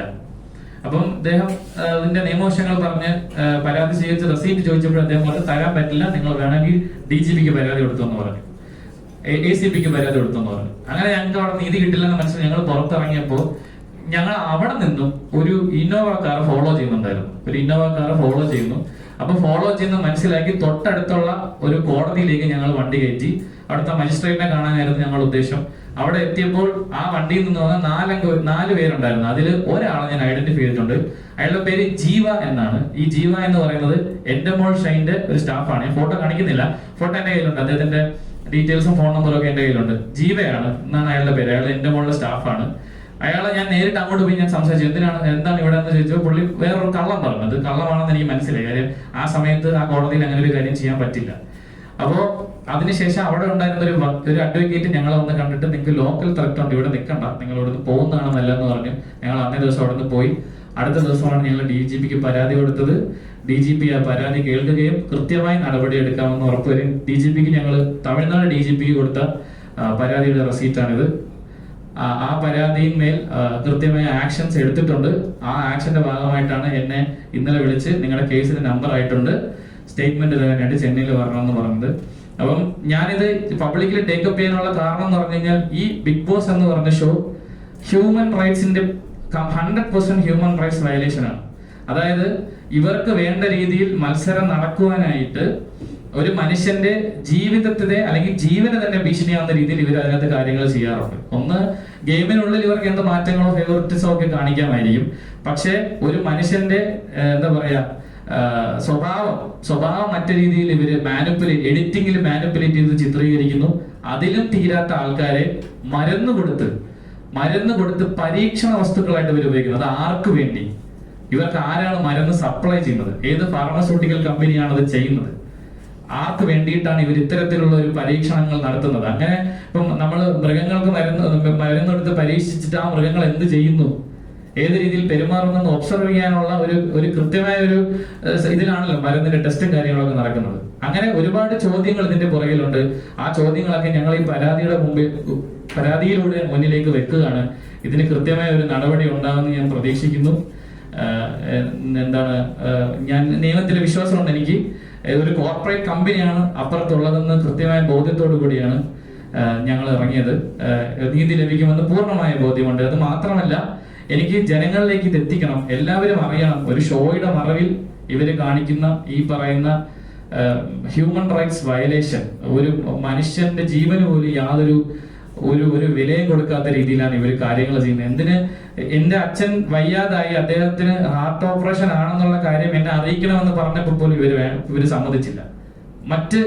മറ്റ് ബാക്കിയുള്ളവർക്കൊക്കെ അതിനുള്ള പ്രൊവിഷൻ കൊടുക്കുമ്പോൾ എന്നോടത് ചെയ്തില്ല അവര്. അങ്ങനെ ബാക്ക് ടു ബാക്ക് എന്നെ ഒരു ഉപദ്രവിക്കണം. ഇതിൽ ഏറ്റവും ഹൈലൈറ്റ് ആയിട്ട് ഞാൻ ചൂണ്ടിക്കാണിക്കുന്നത്, ഇവരുടെ ഭാഗത്ത് തെറ്റില്ല എങ്കിൽ എനിക്ക് തരാൻ സമ്മതിച്ച കോൺട്രാക്ട് പ്രകാരമുള്ള പേയ്മെന്റിന്റെ ഡബിൾ പേയ്മെന്റ് ആണ് ഇവരെനിക്ക് തന്നത്. ഇറങ്ങിയതിന് ശേഷം ഞാൻ ഈ പ്രശ്നം ഇവരെ മുമ്പിൽ പ്രസന്റ് ചെയ്തപ്പോൾ എനിക്ക് ആദ്യം തന്ന പേയ്മെന്റിന്റെ അന്നേ ദിവസം തന്നെ എനിക്ക് രണ്ടാമത് അതേ എമൗണ്ട് വീണ്ടും എന്റെ അക്കൗണ്ടിൽ ട്രാൻസ്ഫർ ചെയ്തിട്ട് എന്നോട് പറഞ്ഞു ഇന്റർവ്യൂസ് കൊടുക്കരുത്. കാര്യം ഞാൻ പറഞ്ഞു ഇന്റർവ്യൂസ് കൊടുത്ത് എനിക്ക് റവന്യൂ കിട്ടും, എന്റെ അച്ഛന്റെ സർജറിക്ക് അതെനിക്ക് ഉപകാരപ്പെടുന്നു പറഞ്ഞതിന്റെ പേരിൽ ഇവരെനി രണ്ടാമത് പേയ്മെന്റ് 2 പ്രാവശ്യമായിട്ട് പേയ്മെന്റ് തന്നു. ഇനി സിവിൽ പുറത്തേക്ക് സംസാരിക്കരുതെന്ന് പറഞ്ഞു. അപ്പൊ ഇതാണ് എനിക്ക് നിങ്ങളോടൊക്കെ പറയാനുള്ളത്. 100% ഹ്യൂമൻ റൈറ്റ്സ് വയലേറ്റഡ് ആയിട്ടാണ് ഈ ഷോ അവർ നടത്തുന്നത്. മാനസിക പരിഗണന പോയിട്ട് മനുഷ്യത്വം പോലും ഇല്ലാത്ത രീതിയിലാണ് അവിടെയുള്ള മത്സരാർത്ഥികളോട് അവർ പെരുമാറുന്നത്. ഇത് ഒരുപാട് പേര് ഈ അനുഭവം പങ്കുവച്ചിട്ടുണ്ട് പലപ്പോഴും ഇതിന് മുന്നേയും. പക്ഷെ അതൊന്നും ആരും ടേക്കപ്പ് ചെയ്തില്ല. വീണ്ടും ഒരു കാര്യം വിട്ടുവരുന്നത്, ഈ നസറപ്പട്ട് സ്റ്റേഷനിൽ തന്നെ ഇതേ ഷോയ്ക്കെതിരെ 3 FIR വേറെ വീണിട്ടുണ്ട്. ഇതുപോലെ പല ബിഗ് ബോസിലെ പല സീസണിലായിട്ടുള്ള പല മത്സരാർത്ഥികളും കൊടുത്തിട്ടുള്ള പരാതിയിന്മേൽ 3 FIR ഓൾറെഡി ഉണ്ട്. അത് അവര് കാശ് കൊടുത്ത് ഒതുക്കി എന്നാണ് ഞങ്ങൾക്ക് മനസ്സിലാക്കാൻ സാധിച്ചത്. ഇതേ ഡ്രഗ് യൂസ് തന്നെയാണ്. ഈ ഡ്രഗ് കൊടുത്തതിന്റെ പേരിൽ ആത്മഹത്യാ ശ്രമം ഹൗസിനുള്ളിൽ നടത്തി. അതിൽ ഒരു കുട്ടിയുടെ വീഡിയോ നിങ്ങൾക്ക് യൂട്യൂബിൽ സെർച്ച് ചെയ്താൽ കിട്ടും. പേര് ഞാൻ പറയുന്നില്ല. തമിഴ് സീസണിലാണ്. ആ കുട്ടി കൈമുറിച്ച് അതിനകത്ത് വെച്ച് ആത്മഹത്യാ ശ്രമം നടത്തി. അത് മരുന്ന് കൊടുത്തതിന്റെ പേരിലാണെന്നും സൈക്കാട്രിക് ഡ്രഗ് കൊടുത്തതിന്റെ പേരിലാണെന്ന് ആ കുട്ടി മൊഴി കൊടുത്ത് അതിന്റെ പേരിൽ ഒരു FIR ഈ നസറത്ത് സ്റ്റേഷനിൽ തന്നെ ഉണ്ട്. സോ ഇതൊരു ഹ്യൂജ് ക്രൈം ആണെന്ന് മനസ്സിലാക്കിയിട്ടാണ് ഇത് നാട്ടുകാരെ അറിയിക്കാൻ വേണ്ടിയിട്ടാണ് ഈ ഒരു പ്രസ് മീറ്റ് വിളിച്ചത്. എന്തെങ്കിലും ചോദിക്കണമെങ്കിൽ ചോദിക്കാം. അത് തന്നെ ഞാൻ പറഞ്ഞു, തുടക്കം ഞാൻ പറഞ്ഞല്ലോ. ഈ ആദ്യത്തെ പ്രശ്നം എന്ന് പറഞ്ഞാൽ ഇദ്ദേഹത്തിന് ഈ പേയ്മെന്റിന്റെ ഷെയർ ചോദിച്ചു. അത് ഞാൻ കംപ്ലൈന്റ് ചെയ്യുന്ന പുള്ളിക്ക് പേടിയുണ്ട്. ബേസിക്കലി ആദ്യത്തെ പേടി അതാണ്. 2, ഈ ഷോയ്ക്കകത്ത് ഒരു പ്രത്യേക ഒരു പരിഗണന അല്ലെങ്കിൽ ഒരു ഫേവറിറ്റിസം നടക്കുന്നു ഞാൻ മനസ്സിലാക്കി, ഞാനത് ഐഡന്റിഫൈ ചെയ്ത ആളാണ്. 3, ഈ മരുന്ന് എന്തിന് നിങ്ങൾ കൊടുക്കുന്നു എന്നുള്ള ചോദ്യം ഞാൻ ചോദിച്ചോളാം. വേറെ ആരും ചോദിച്ചായിട്ട് എനിക്ക് അറിവില്ല. വേറെ കണ്ടസ്റ്റൻസിന് ഇവർ മരുന്ന് കൊടുക്കുന്നുണ്ട്. അത് പുറത്ത് വന്ന ഒരു മത്സരാർത്ഥി അത് ക്യാമറയിൽ അഡ്മിറ്റ് ചെയ്തിട്ടുണ്ട്. എനിക്ക് 13 തവണ മരുന്ന് തന്നു എന്ന് പറഞ്ഞു. അപ്പൊ ഞാൻ മാത്രമാണ് ഇത് പ്രിസ്ക്രിപ്ഷൻ ചോദിച്ചത്. എന്തിനാണ് ഈ മരുന്ന് നിങ്ങൾ തരുന്നത്, എന്തിനുള്ള മരുന്നാണെന്ന ചോദ്യം ഞാനാണ് ഉന്നയിച്ചത്. അതിന്റെ പേരിലായിരിക്കും.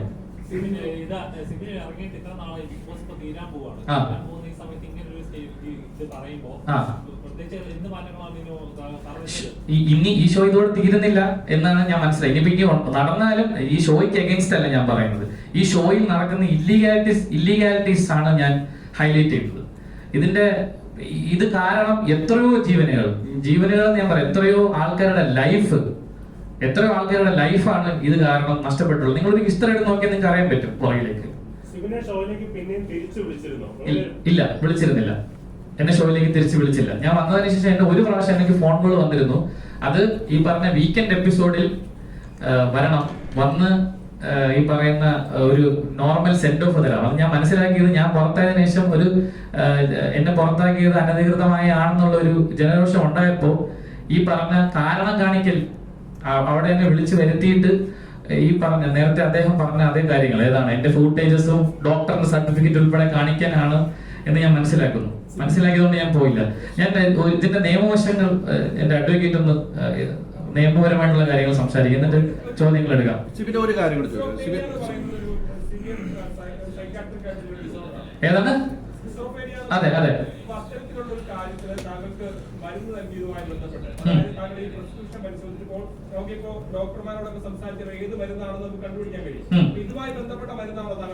അതെ ഞാൻ പറഞ്ഞു ഒലാൻ സപ്ലൈ എന്ന് പറഞ്ഞ മരുന്ന് അതിന് ഉപയോഗിക്കുന്നതാണ്. ഞാൻ നേരത്തെ എടുത്ത് പറഞ്ഞു.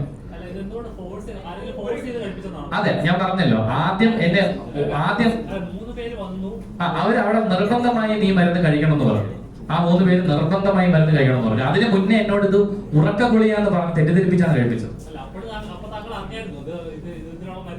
അറിഞ്ഞു പുറത്തു പോകാൻ നിവൃത്തിയില്ല. എന്നെ വെളിയിൽ വിടില്ല അവര്. എനിക്ക് വെളിയിൽ വരണ്ട. എനിക്ക് ആരെ അറിയിക്കാനുള്ള ഓപ്ഷൻ പോലും ഇല്ല. ഒരു മൊബൈൽ ഫോണും ഇല്ല.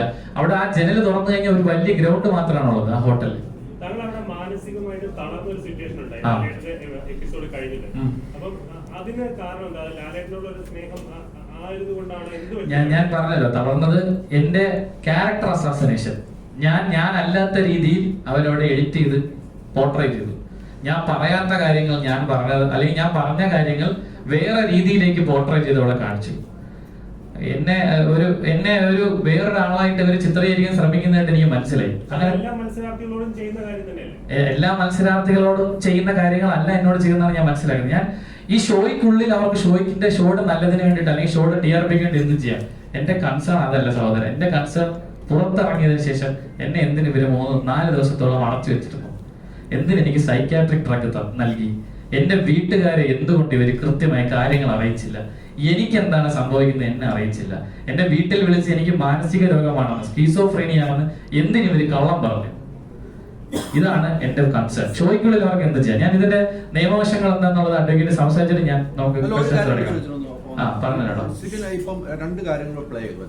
ഒന്ന് ഓഡിയോ പ്ലേ ചെയ്തു, ഒന്ന് സ്ക്രീൻഷോട്ടും കാണിച്ചു. സിബിൻ ഇപ്പോഴും എന്തോ ഒളിച്ചു വെക്കുന്നു. എന്ത് വിലപേശലാണ്? എന്തുകൊണ്ട് പേര് പറയാൻ പേടിക്കുന്നു? സിബിൻ പറയുന്നത് FIR ഇടാറുണ്ട് അല്ലെ? ഇനി സീസൺ തീരാൻ ഇനി 3, 4, 5 ദിവസമുണ്ട്. സിബിൻ എന്തുകൊണ്ട് ആ പേര് പറയാൻ മടിക്കുന്നു? ഇത് തന്നെയാണ് ഇതിനു മുമ്പ് ഇവിടെ ഉണ്ടായിരിക്കുന്ന വിഷയം അത് തന്നെയാണ്. അപ്പൊ ഇനിയും സിബിൻ ഇപ്പൊ ഇന്ന് പത്രസമ്മേളനം നടത്തി, ഇനി അവരെന്തെങ്കിലും ചർച്ചയ്ക്ക് വരുമോ? ഇതാണോ അതിനു വേണ്ടിയാണ് പിന്നെ എന്തുകൊണ്ട് പേര് പറയാം? ഞങ്ങൾ ഈ ഓഡിയം കൊണ്ട് ഞങ്ങൾ ലാബിൽ കൊണ്ട് പരിശോധിക്കുന്നത്. അതിന്റെ ആവശ്യമൊന്നുമില്ല. ഇത് ആരാണ് പറഞ്ഞതെന്നും ഇത് എന്തൊക്കെയാണ് പറഞ്ഞതെന്നും ഈ പറയുന്ന FIRന്റെ കോപ്പി വരുമ്പോൾ ഞാൻ പുറത്തുവിടാന്ന് ഞാൻ പറഞ്ഞിട്ടുണ്ട്. ഇപ്പോ നിയമപരമായിട്ടുള്ള ബുദ്ധിമുട്ടുകളാണ് പുറത്തുവിടുന്നത്. ഉറപ്പായിട്ടും ഈ 3 പേര് ആരാണെന്നും അവർക്കെതിരെയാണ് FIR വിളിക്കുന്നത്. പക്ഷേ ഈ പറഞ്ഞ ഓഡിയോയിലുള്ള ഈ സംഭവം ഉണ്ടല്ലോ, ഇതെല്ലാ കണ്ടസ്റ്റൻസിനോട് അവർ പറയുന്ന ഒരു പോയിന്റ് ആണ്. പുറത്തിറങ്ങി ഇപ്പം രതീഷ് ആണെങ്കിലും പുറത്തിറങ്ങിയ ശേഷം മീഡിയാസിനോട് വൈറ്റ് കിട്ടിയ ശേഷം രതീഷിനോട് പറയും മീഡിയാസിനോട് സംസാരിക്കുന്നു. അത് അങ്ങനെ കിട്ടുന്ന ഒരു വാണിംഗ് ആയിട്ട് കണക്കൂട്ടി. അത് മാത്രമല്ല, അതൊന്ന് തുടങ്ങി പിന്നെ അങ്ങോട്ടുള്ള കാര്യങ്ങൾ ഞാൻ പറയുന്നുണ്ട്. അത് മാത്രം ഞാൻ സ്ക്രീൻഷോട്ട് കാണിച്ചില്ലേ, അതുകൊണ്ട് ഉറപ്പായിട്ടും അത് ഈ പറഞ്ഞ പോലെ നിയമപരമായിട്ടുള്ള കാര്യങ്ങൾ അതിലുള്ളത് കൊണ്ടാണ് അത് വിടാതെ. ഉറപ്പായിട്ടും ആ FIRൽ എന്തായാലും പ്രതികളുടെ പേരുണ്ടാവും. അല്ല, അത് FIRന്റെ പേര് വരുന്ന എല്ലാവർക്കും അറിയാം. അപ്പൊ പിന്നെ ഞാനായിട്ട് പുറത്ത് പറയേണ്ട കാര്യമില്ല. ഇപ്പം ഞാൻ പറയുന്നതിന്റെ പേരിൽ നിയമപരമായിട്ടുള്ള ബുദ്ധിമുട്ടുകൾ ഉള്ളതുകൊണ്ടാണ് ഇപ്പൊ പറയാത്തത്. സിബിനാണ് വോയിസ് അയച്ചത്, സിബിന് വേണ്ടി വോയിസ് അയച്ചിരുന്നത്, സിബിനെ ഭീഷണിപ്പെടുത്തി എന്ന് പറയുന്നു. ഞാൻ ഒരു കാര്യം അല്ല, ഇത് ഒരുപാട് ദിവസം ഇല്ലല്ലോ ചേട്ടാ. ഞാൻ പറഞ്ഞ പേര് പറയാത്തത് എനിക്ക് കാശ് വേണ്ട. ഇവരുമായിട്ടുള്ള ഒരു സെറ്റിൽമെന്റിന് ഞാൻ തയ്യാറല്ല. ഓൾറെഡി അത് കഴിഞ്ഞു, ഇനി അതില്ല. ആ ഒരു ആവശ്യം എനിക്കില്ല. അതിന് ഞാൻ അവരുടെ മുമ്പിൽ ഇരുന്ന് കൊടുക്കില്ല. സാവന്ത്, ഡോക്ടർ സാവന്ത് സൈക്യാട്രിസ്റ്റ് എന്നാണ് എന്നെ പരിചയപ്പെടുത്തിയത്. എനിക്കറിയില്ല. സാവന്ത് എന്നാണ് അയാളുടെ പേര് പറഞ്ഞത് എന്നോട് കേട്ടോ. എന്താണ്? ഇല്ല അങ്ങനെ ഇദ്ദേഹമാണ് ഈ ബിഗ് ബോസ് തുടങ്ങിയ കാലം മുതൽ മത്സരാർത്ഥികളുമായി സംസാരിക്കുന്ന എനിക്ക് മനസ്സിലായി. ഒരു കാര്യം കൂടെ പറയാം. ഇതേ സാവന്ത് ഡോക്ടർ തന്നെയാണ് ഞങ്ങൾ കയറുന്നതിന് മുന്നേ നമുക്കൊരു സൈക്കോളജിക്കൽ കൺസൾട്ടേഷൻ ഉണ്ട്. 1 മണിക്കൂറോളം ഇയാൾ എന്നോട് സംസാരിച്ചപ്പോ എന്റെ ജീവിതത്തിൽ ഉണ്ടായ എല്ലാ കാര്യങ്ങളും ഞാൻ ഇയാളോട് തുറന്നു പറഞ്ഞു. ഇയാൾ തുടങ്ങിയപ്പോൾ എന്നോട് പറഞ്ഞത് ഇതൊരു പ്രൈവറ്റ് കോൺവെർസേഷൻ ആണ്. ഇപ്പോൾ സിബിൻ പുറത്ത് പറയുന്ന ഒരു കാര്യങ്ങളും ഞാൻ മറ്റാരുമായി സംസാരിക്കില്ല. അതെന്റെ മെഡിക്കൽ എത്തിക്സ് ആണ്. ഞാൻ പറയില്ല എന്ന് പറഞ്ഞ പേരില് എനിക്ക് ജീവിതത്തിൽ ഉണ്ടായ എല്ലാ കാര്യങ്ങളും നിങ്ങൾക്ക് എല്ലാവർക്കും ഒരു ഇറക്ക കയറ്റലുകളൊക്കെ ഉണ്ടാവും. അപ്പൊ എനിക്കുണ്ടായ ഇറക്കം, ആ ബുദ്ധിമുട്ട്, സമയങ്ങളെല്ലാം ഞാൻ കൃത്യമായി ഇയാളോട് പറഞ്ഞു. അതെല്ലാം അതിൽ ഒട്ടുമിക്ക കാര്യങ്ങളും ഇവര് ഈ പറയുന്ന ഗെയിം സമയത്ത് എനിക്കെതിരെ ഉപയോഗിച്ചു. ഈ പ്രിൻസിപ്പിൾ ഓഫ് കോൺഫിഡൻഷ്യാലിറ്റി ബ്രേക്ക് ചെയ്തൊരു സൈക്കാട്രിസ്റ്റ് ആണെന്ന് താങ്കൾ പറയുന്നു. താങ്കൾ ഇല്ലീഗലായിട്ട് മെഡിസിൻ തരാൻ വേണ്ടി നിന്ന ആളാണെന്ന് പറയുന്നു. സ്വാഭാവികമായി ഒരു പരാതി നൽകുമ്പോൾ ഏറ്റവും പ്രധാനമായിട്ടുള്ള ഒരു ആളായി അദ്ദേഹം വരേണ്ടതാണ്. തീർച്ചയായും എഫ്ഐആറിന് അദ്ദേഹത്തെയാണോ പ്രധാനമായി താങ്കൾ ഉൾപ്പെടുന്ന ഒരു പ്രധാന കൺസേൺ അല്ലേ? താങ്കളുടെ മെന്റൽ ഹെൽത്ത് തകർത്തു എന്ന് പറയുന്ന ഒരാളെ ഏറ്റവും പ്രധാനമായി താങ്കൾ ഉയർത്തിക്കാണിക്കുന്നത്? തീർച്ചയായും ഞാൻ സ്റ്റേറ്റ്മെന്റ് കൊടുക്കുമ്പോൾ അദ്ദേഹത്തിന്റെ പേര് തീർച്ചയായും പറയും. ഈ ഓടി അയച്ചിരിക്കുന്ന എന്റെ മനുഷ്യന്റെ ആൾക്കാരാണോ? ഏഷ്യാനെറ്റിന്റെ ആളോ? ഈ ഷോയുമായി ബന്ധപ്പെട്ട ആളാണ്. ഈ ഷോയുമായി എന്നോട് കമ്മ്യൂണിക്കേഷൻസ് നടത്തിയ ആളാണ്. തുടക്കം മുതൽ കമ്മ്യൂണിക്കേഷൻ നടത്തിയ ആളാണ്. പൈസ വേണമെന്ന് പറഞ്ഞു ഇദ്ദേഹം തന്നെയാണ്. അതിൽ കിട്ടുന്നതിൽ എത്ര എമൗണ്ട് എന്നാണ് പറയുന്നത്? 50% ആണ്.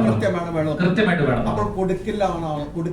ഞാൻ വളരെ മാന്യമായി പറഞ്ഞേട്ടാ, ഞാൻ അതിന്റെ ആവശ്യമില്ലല്ലോ. എനിക്ക് ഓൾറെഡി ഈ ചാനലിൽ ഞാൻ വേറൊരു പരിപാടി ചെയ്യുന്നുണ്ട്. അതിൽ കിട്ടുന്നതിൽ നിന്ന് കുറച്ച് തുക കൂട്ടിയാണ് ഇപ്പൊ ഇവര് പറഞ്ഞത്. സ്വാഭാവികമായിട്ടും ആ ഷോ രാവിലെ പോയി വൈകുന്നേരം തിരിച്ചു വരുന്ന ഒരു ഷോയാണ്. ഇത് 24 hours നിൽക്കുന്ന ഒരു ഷോ ആകുമ്പോൾ കൂടുതൽ പേയ്മെന്റ് തരണം. മാന്യമായി ഞാനൊരു അത്രയും പേയ്മെന്റ് അർഹിക്കുന്നില്ല എന്നുള്ളൊരു ചോദ്യം ഞാൻ അദ്ദേഹത്തിനോട് ചോദിച്ചു. ഇല്ല, അതിന് ആ സമയത്ത് നമുക്ക് ഇങ്ങനെയൊക്കെ ഉണ്ടാവുമെന്ന് അറിയില്ലല്ലോ.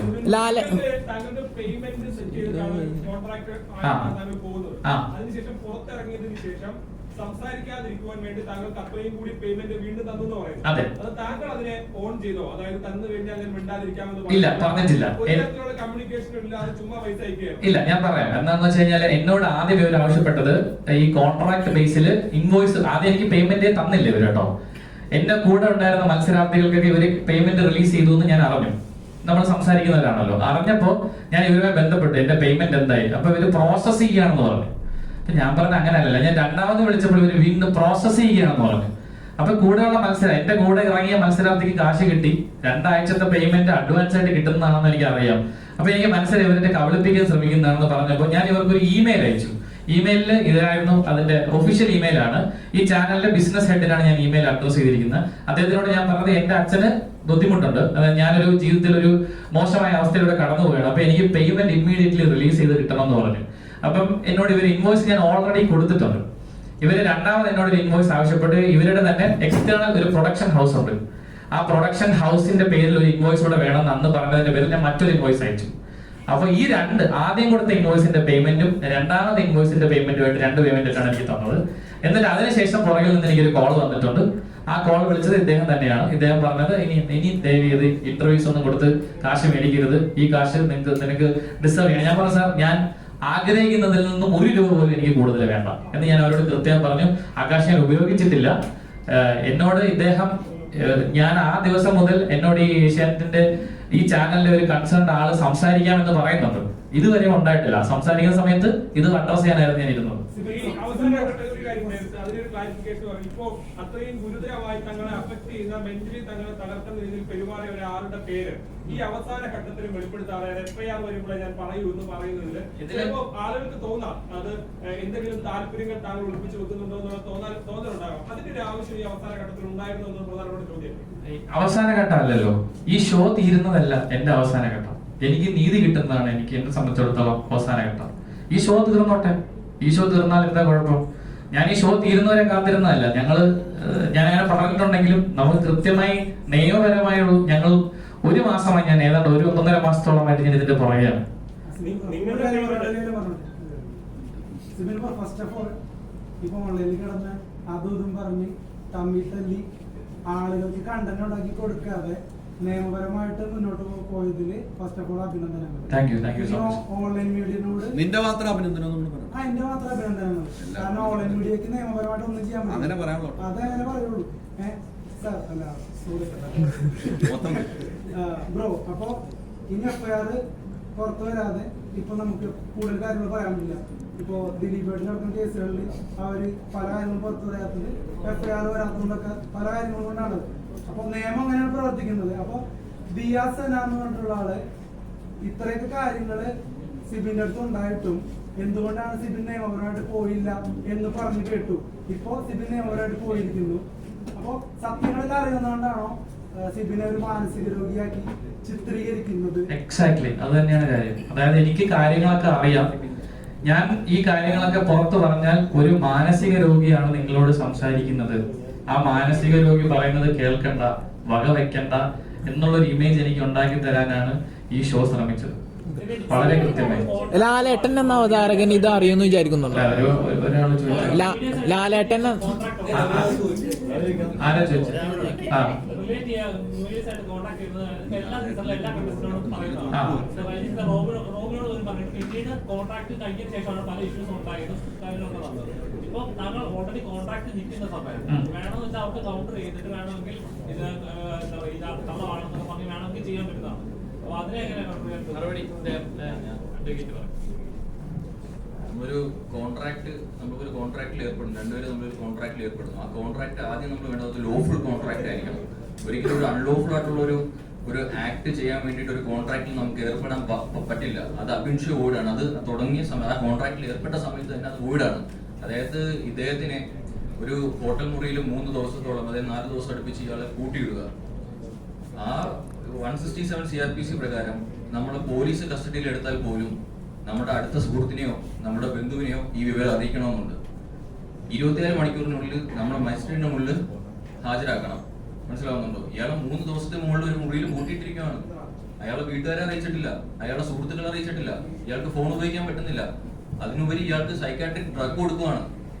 വീഡിയോ കോളിലൂടെ മാത്രം വന്ന് ഒരു സൈക്കോളജിസ്റ്റ് എന്ന് പറഞ്ഞ ഒരാള് പ്രോപ്പർ പ്രിസ്ക്രിപ്ഷൻ ഇല്ലാതെ ഇവർക്ക് കൊടുക്കുന്ന ടാബ്ലറ്റ് ശ്രദ്ധിച്ചാൽ മതി. അതായത് ആ ടാബ്ലറ്റ് മാത്രമായിട്ടാണ് കൊടുക്കുന്നത്. അതിന്റെ പിന്നിൽ എന്താണ് എഴുതിയിരിക്കുന്നത് നമുക്ക് അറിയാൻ പറ്റില്ല.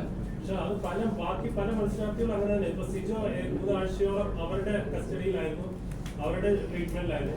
ഇത് പോകുന്നതിന് മുമ്പ് നമുക്ക് അറിയാവുന്ന കാര്യമില്ല, ഇങ്ങനെ ക്രൈസിസ് വന്നാൽ ഇങ്ങനെ ആയിരിക്കും എന്നുള്ളത്. സിജോയുടെ വീട്ടുകാരെ ബന്ധപ്പെടാനും വീട്ടുകാരുമായിട്ട് ഇടപെടാനും സിജോനെ സമ്മതിച്ചെന്നാണ് ഞാൻ മനസ്സിലാക്കുന്നത്. അങ്ങനെ കൂട്ടി കൺസ്ട്രക്ട് ചെയ്തതല്ല, അദ്ദേഹം ഹോസ്പിറ്റലിലായിരുന്നു. എന്നെ ഒരു ഹോട്ടൽ മുറിയിലാണ് ലോക്ക് ചെയ്തത്. സിബിൻ മദ്യപിക്കുന്ന ആളാണ്. അപ്പോ 2 ബെഡ് കിട്ടണമെന്ന് പറഞ്ഞിട്ട് ചുമ്മാ അങ്ങനൊന്നും ഉണ്ടായിട്ടില്ല. പല ആരാളോ ഒരു ആരോപണം, അത് കള്ളം, പച്ചക്കള്ളമാണ്. അങ്ങനെയല്ല, ഞാൻ മദ്യപിക്കുന്ന ആളാണ്, മദ്യപിക്കുന്ന പ്രോത്സാഹിപ്പിക്കുന്നില്ല. പക്ഷെ ഈ പറഞ്ഞ പോലെയുള്ള ഒരു മദ്യപാനിയല്ല കേട്ടോ. ഒക്കേഷണൽ ഡ്രിങ്കറാണ്, സോഷ്യൽ ഡ്രിങ്കറാണ്. സിബിൻ പുറത്തു പോകണമെന്ന് പല പ്രാവശ്യം ആവശ്യപ്പെട്ടിരുന്നു അല്ലെ, നമ്മളൊക്കെ വീഡിയോ കാണുന്നുണ്ട്. പിന്നീട് സിബിനെ പുറത്തു പോയതിനു ശേഷം എനിക്ക് കുഴപ്പമില്ല എന്ന് പറഞ്ഞ് അവിടെ നിന്ന് കൊള്ളാം എന്ന് പറയുന്നുണ്ട് അല്ലെ.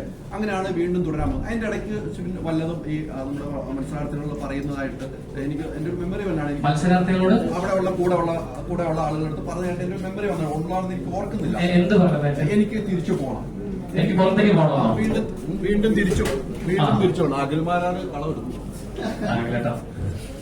അല്ല, ഒരു മിനിറ്റ്. തിരിച്ചു പോകണമെന്ന് പറയുന്നു. ഈ മരുന്ന് തന്നതിന് ശേഷം താങ്കൾക്ക് ഉറങ്ങാൻ കഴിഞ്ഞു? ആദ്യത്തെ ദിവസം ഉറങ്ങാൻ എനിക്ക് ഈ ഹൗസിനുള്ളിൽ വെച്ച് എനിക്ക് മരുന്ന് അല്ല, പുറത്ത് മനുഷ്യർ ഉറങ്ങാൻ അടുത്ത് തിരിച്ചു ആദ്യത്തെ ദിവസം പോയിട്ട് തിരിച്ചു വന്നപ്പോ ഞാൻ സുഖമായിട്ട് ഉറങ്ങി എന്നൊക്കെ പറയുന്നുണ്ടായിരുന്നു. താങ്കൾ ഹൗസിനുള്ളിൽ വന്നിട്ട് ഞാൻ ഉറങ്ങിയെന്ന് പറഞ്ഞിട്ടില്ല. പറഞ്ഞിട്ടില്ല. ഞാൻ എന്നെ ഇവര് പുറത്ത് ഹോട്ടൽ മുറിയിൽ എത്തിച്ചതിന് ശേഷം എന്നെ തിരിച്ച് വീട്ടിൽ കൊണ്ടുവന്നിട്ടില്ല. വീട്ടിൽ കൊണ്ടാണ് ഇല്ല, അവിടെ നേരെ പുറത്ത് എന്നെ കൺഫെഷൻ റൂമിൽ നിന്ന് ഇവര് ജസ്റ്റ് പുറത്തേക്ക് ഇറക്കി.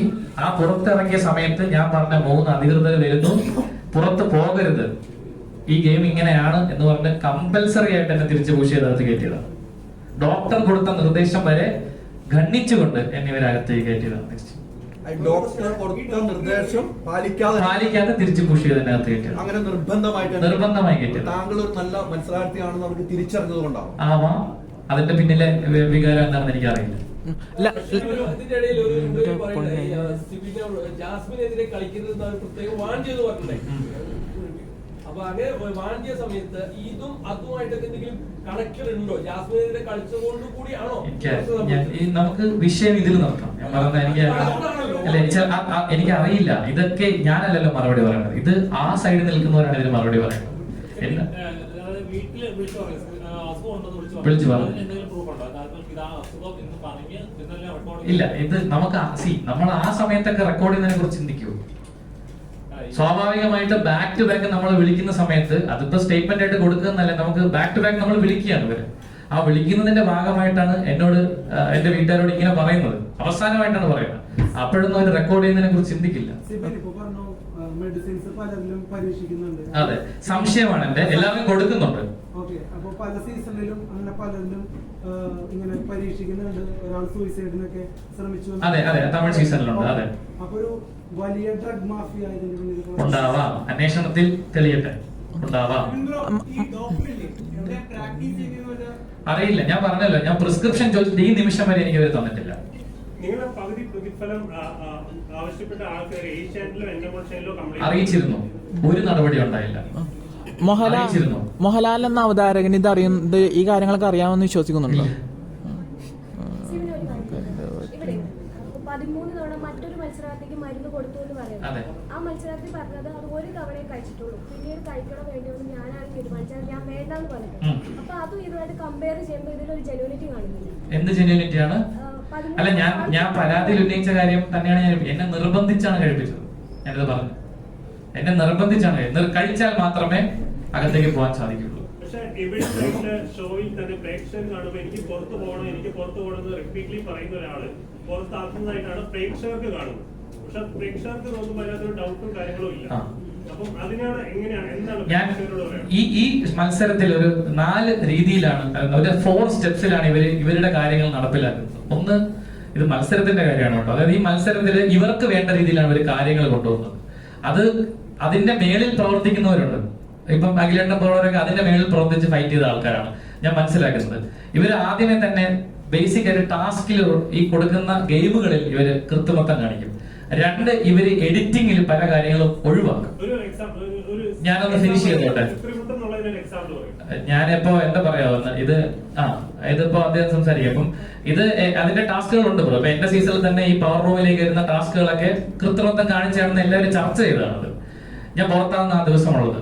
2, ഇവർ എഡിറ്റിംഗിൽ പല കാര്യങ്ങളും ഒഴിവാക്കുന്നു എന്ന് എല്ലാ മത്സരാർത്ഥികളും പുറത്തു വന്ന് പറയുന്നു. ഇപ്പൊ അഭിഷേക് ചെയ്ത് ഉൾപ്പെടെ എല്ലാവരും പുറത്ത് വന്ന് എഡിറ്റിംഗിൽ പല കാര്യങ്ങളും ഒഴിവാക്കി എന്ന് പറയുന്നു. ഇപ്പൊ അവസാനം ഇറങ്ങിയ സിജോയുടെ സൈഡിൽ നിന്ന് ഉൾപ്പെടെ അത് ചെയ്യാം, മത്സരത്തിന്റെ ആവശ്യമാണ്. പിന്നെ 3ാമതായി മാനിപ്പുലേറ്റ് ചെയ്യുക.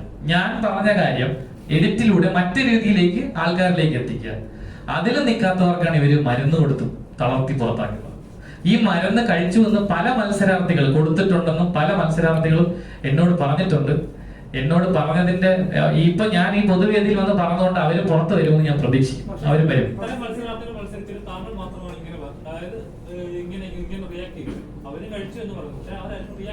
ഇനി വരുമെന്ന് ഞാൻ പ്രതീക്ഷിക്കുന്നു. ഇപ്പൊ നമ്മൾ കാര്യം എല്ലാവരും ഇവര് അടച്ചുപൂട്ടിയിടുന്നത് ബ്രോ, ഈ നിയമപരമായിട്ട് കോൺട്രാക്ട് എന്ന് പറഞ്ഞാണ് എല്ലാവരും ഇവര് പീഡിപ്പിക്കുന്നത്. കോൺട്രാക്ട് അതെ, എനിക്ക് അറിയില്ല ഉറക്ക ഗുളിക എന്ന് പറഞ്ഞാണോ ഇത്. അത് സ്കീസോഫ്രീനിയുടെ മരുന്ന്. ഇതെല്ലാം ഒരു കാണാൻ ഒരേപോലെ തന്നെ ഇരിക്കും ബ്രോ. ഇവര് മരുന്ന് തരുന്നെന്ന് പറഞ്ഞാൽ ചെറിയ പീസായിട്ടാണ് തരുന്നത്. അത് എന്താണെന്ന് നമുക്ക് വായിക്കാൻ പറ്റില്ല. പക്ഷെ എന്റെ ഭാഗ്യത്തിന് ഇവർ അവസാന ദിവസം തന്ന മരുന്ന് ഇങ്ങനെയായിരുന്നു. ഇതിൽ കൃത്യമായിട്ട് മരുന്നിന്റെ പേര് വായിക്കാൻ പറ്റും, ഒലാൻ സപ്പായി എന്ന് വായിക്കാൻ പറ്റും. ഇത് എന്റെ ഭാഗ്യം കൊണ്ട് കിട്ടിയതാണ്. ഇതിനകത്ത് കൃത്യമായ മരുന്നിന്റെ മറ്റ് ഡീറ്റെയിൽസുകൾ ഇതിനകത്ത് തന്നെ ഉണ്ട്.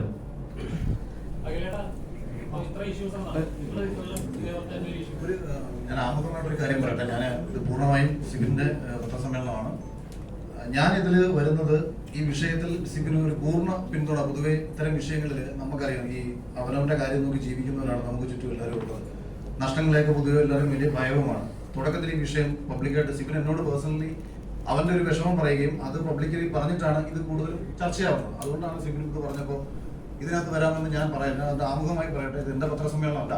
പിന്നെ എന്തെങ്കിലും ഇതുമായിട്ട് കണക്ട് ചെയ്തുകൊണ്ട് ചോദിക്കുക, പറയാം. അതോടൊപ്പം ഒരു കാര്യം കൂടി ഞാൻ കൂട്ടിച്ചേർത്ത് പറയാം. കഴിഞ്ഞ ദിവസവും ഇന്ന് സിബിന്റെ പത്രസമ്മേളനമാണ്. അഖില തീയതി പോകരുത് എന്ന് എന്റെ ചില അടുത്ത സുഹൃത്തുക്കൾ ഉപദേശിച്ചു. അവരെന്നോട് പറഞ്ഞത്, സിബിൻ പറയുന്നതൊക്കെ നിനക്ക് വിശ്വസിക്കാമോ? അവൻ പറയുന്നത് കള്ളത്തരമല്ലേ?